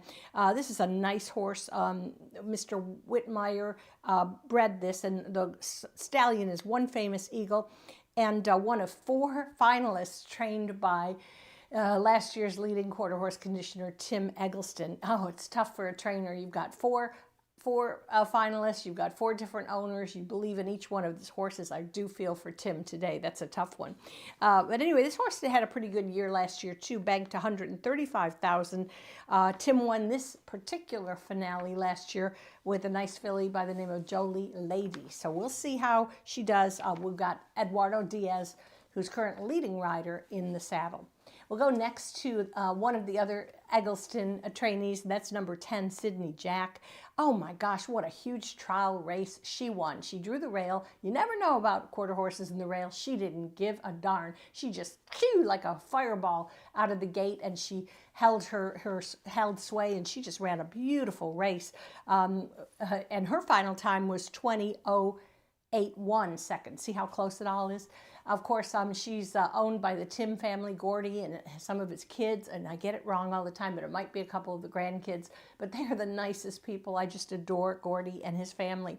So this is a filly sired by Dulce Sintacha, who was last year's first crop stallion, national stallion. We're not just talking about Indiana, and so real powerful breeding, and obviously a very good record also in her 2-year-old campaign. So Rolando Pena has the call. He's ridden her in 6 of her 7 starts, so he knows her well. Exciting entrant, Sydney Jack. All right, I can only pick 4, so I'm going to round up my top 4 with number 6, Roses After Midnight, one of 2 entrants trained by Jesse Vasquez. 3rd fastest trial qualifier, 20.006 seconds. I mean, I'm not a math person. I'm horrible at math, but I'm telling you, that's close, okay? So 3rd fastest qualifier, sired by the Marfa Lights. She's one of the more lightly raced entrants in this final, but I think she still merits consideration. Jesse's career is flourishing as well. Natasha, it's so nice to have 2 women trainers in these finals, and Jessie won this final in 2022 with Rock Candy Blue. So anyway, it's crazy, just crazy. So we have a really good field. I'm narrowing it down to 5, 9, 10, 6. But just yesterday, our quarter horse Pentafecta paid $500, and it's paid thousands this meet. So we've got to go ahead and throw in a long shot.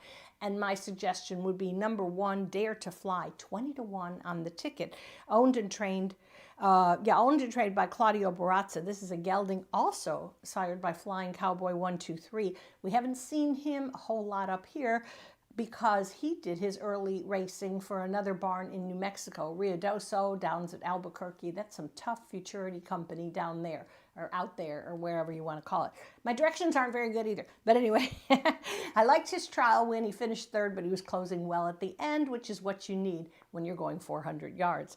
All right, so good luck to everybody today in this final. We will not be back tomorrow. We will return on Monday, and mark your calendars because a week from Saturday we have another all-quarter horse day. It's going to be phenomenal. A lot of trials, including trials for the Gordon Mobley Futurity. Have a great evening, everybody.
The horses now are stepping onto the track for the 9th race. This the $112,920 added Horseshoe Indianapolis QHREI Derby Final. Over 400 yards, fast track, a field of 10. Scratch the also eligibles, 11 through the 14. Scratch all of the AEs.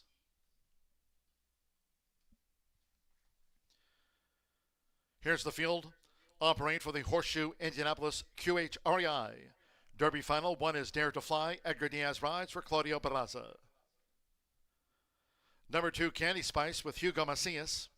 Sacramento Chavez trains for AJK Racing Stables LLC. Number 3, Remember the Queen with Danny Martinez. Tim Eggleston trains for Kimberly and Roger Beam. 4, He's a Hawkeye. Brian Candanosa riding for Tim Eggleston and Chavez Racing. He's a Hawkeye, a 3-time winner. The 5, TW Streaking Cowboy. Diego Bocanegra rides for Natasha Perez, trains Thomas Wiley's homebred. Number 6, Roses After Midnight. Christian Escueda up for Jesse Vasquez and Ventura Racing Incorporated. 7, Susie's Christine with Giovanni Vasquez Gomez. Owned and trained by Jesse Vasquez, the Texas-bred filly. 8 is Three-Eyed Candy. Fernando Morin, the call from Claudio Barraza, riding for owner A5 Family LLC of Alejandro Fuentes. Number 9, WR Hotshot, part of the Tim Eggleston Brigade. Eduardo Luna Diaz rides for owner Raymond Whitmire. And 10, Sydney Jack, Rolanda Pena, up for Tim Eggleston. Sydney Jack for Jordan, Gabby, and Gordon Tim. Scratch 11 through the 14 overweights. 2, Candy Spice, a pound over. 3, Remember the Queen, 5 over. 6, Roses After Midnight plus 2. 7, Susie's Christine, 4 over. And 10, Sydney Jack, 5 over. Exacta, Trifecta, Superfecta. The 10-cent quarter horse Pentafecta featured. It's the Horseshoe Indianapolis QHREI Derby Final. And it's due.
The horses are approaching the starting gate.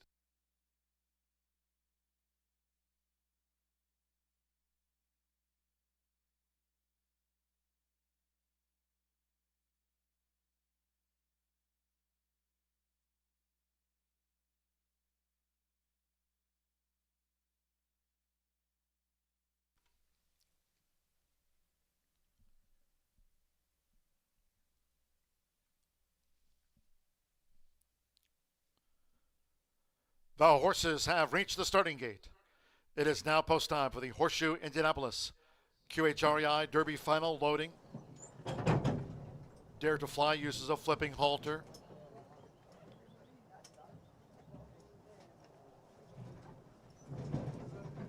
Roses After Midnight. Susie's Christine coming up.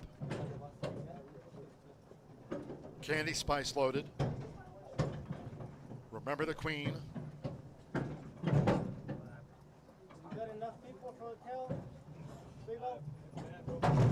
Ryan Candanosa with He's a Hawkeye.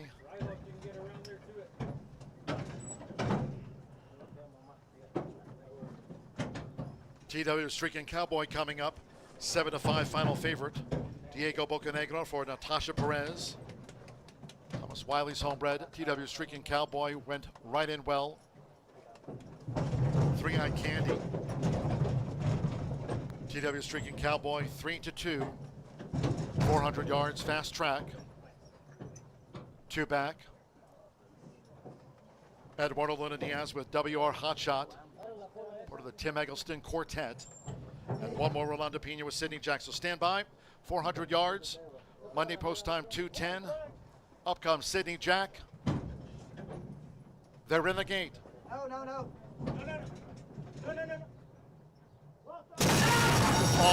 In the Horseshoe Indianapolis QHREI Derby Final. Fast start for Candy Spice. Remember the Queen still has a lot left to do. He's a Hawkeye coming with a charge past the 220. Dare to Fly got caught in tight quarters. And here comes TW Streaking Cowboy with Diego Bocanegra. TW Streaking Cowboy has come to the forefront and pulls away to best. He's a Hawkeye in a photo with WR Hotshot. Then Three-Eyed Candy and Candy Spice to close out Thursday's card from Horseshoe Indianapolis in the QHREI Derby Final.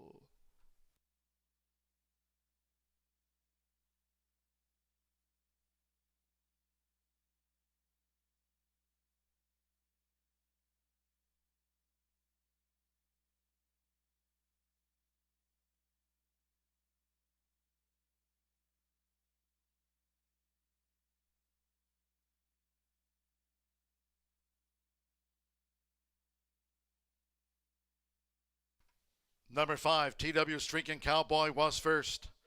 3-5 favorite wins the Horseshoe Indianapolis QHREI Derby Final. TW Streaking Cowboy. Second photo close between TW Hotshot and He's a Hawkeye for Tim Eggleston. Both Three-Eyed Candy was there with Sidney Jack and Candy Spice. Second, third, fourth, and fifth. All photos up to the judges. Clear-cut win. TW Streaking Cowboy, Diego Bocanegra for Natasha Perez, Thomas Wiley's homebred. Takes out the $112,920 added Horseshoe Indianapolis QHREI Derby Final.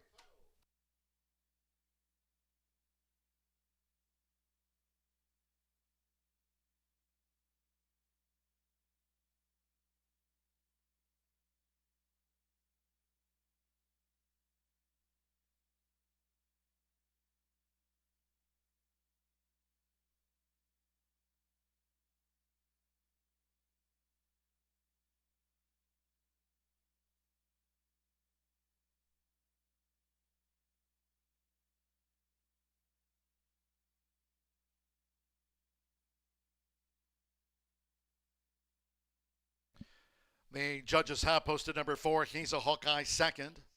A nose over 9. WR Hotshot third after a photo. 8, Three-Eyed Candy was fourth.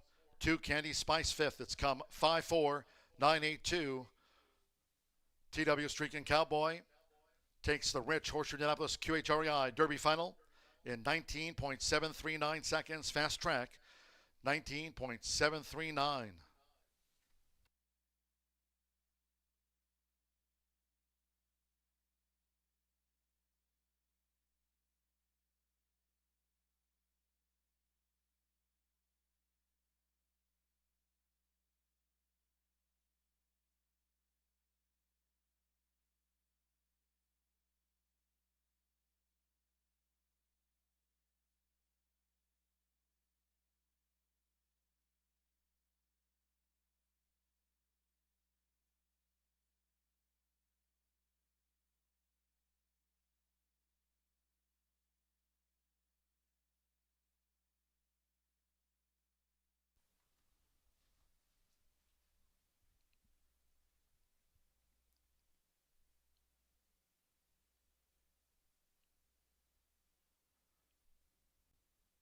Result official.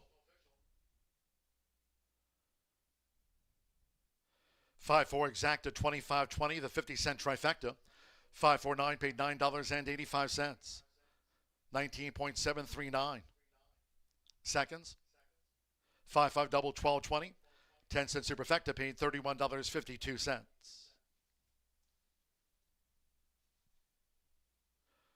Pick 3, $5.65, and the quarter horse pentafecta, $523.37. And the Murphy Trailer Sales Winner's Circle, the 5 TW Streaking Cowboy with Diego Bocanegra. Winners of 3-year-old Sorrel Gelding by Flying Cowboy 1, 2, 3. Natasha Perez trains Thomas Wiley's Homebred. Horseshoe Indianapolis congratulates the winning connections of TW Streaking Cowboy, taking out the $112,920 added Horseshoe Indianapolis QHREI Derby Final. 19.739 fast. That'll conclude our live racing program for today. We've got the winner's presentation coming up. Just as a reminder, next live race card on Monday. Monday, live racing resumes from 2:10 p.m. Eastern. Winner's presentation to the connections of TW Streaking Cowboy, taking out the Horseshoe Indianapolis QHREI Derby Final. Once again, simulcasting First Floor Row TV on our live and also dark days here at the track. Horseshoe Indianapolis Casino open 24/7. Back on Monday from 2:10. That'll do it for me from the broadcast booth. Post-race show coming up with Racing Rachel.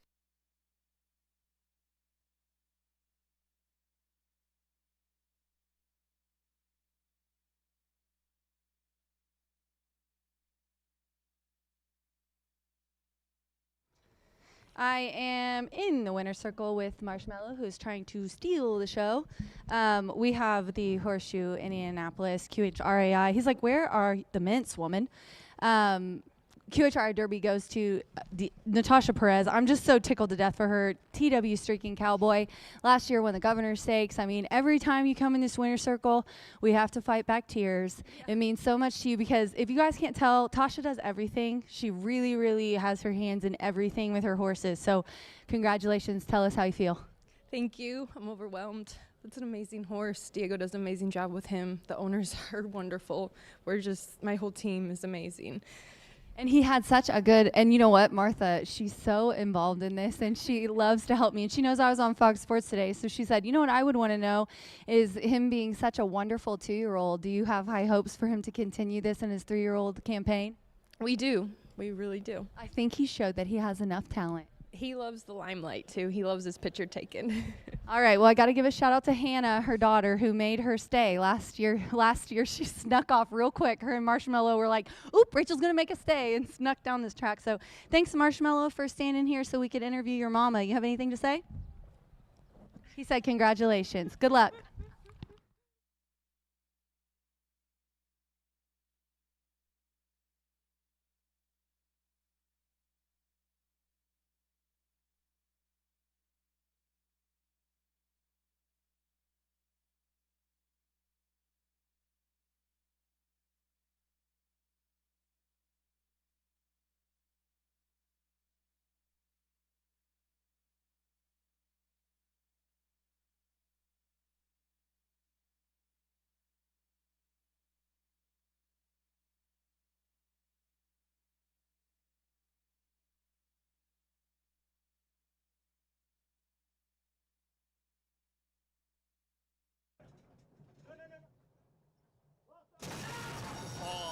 Horseshoe Indianapolis QHREI Derby Final.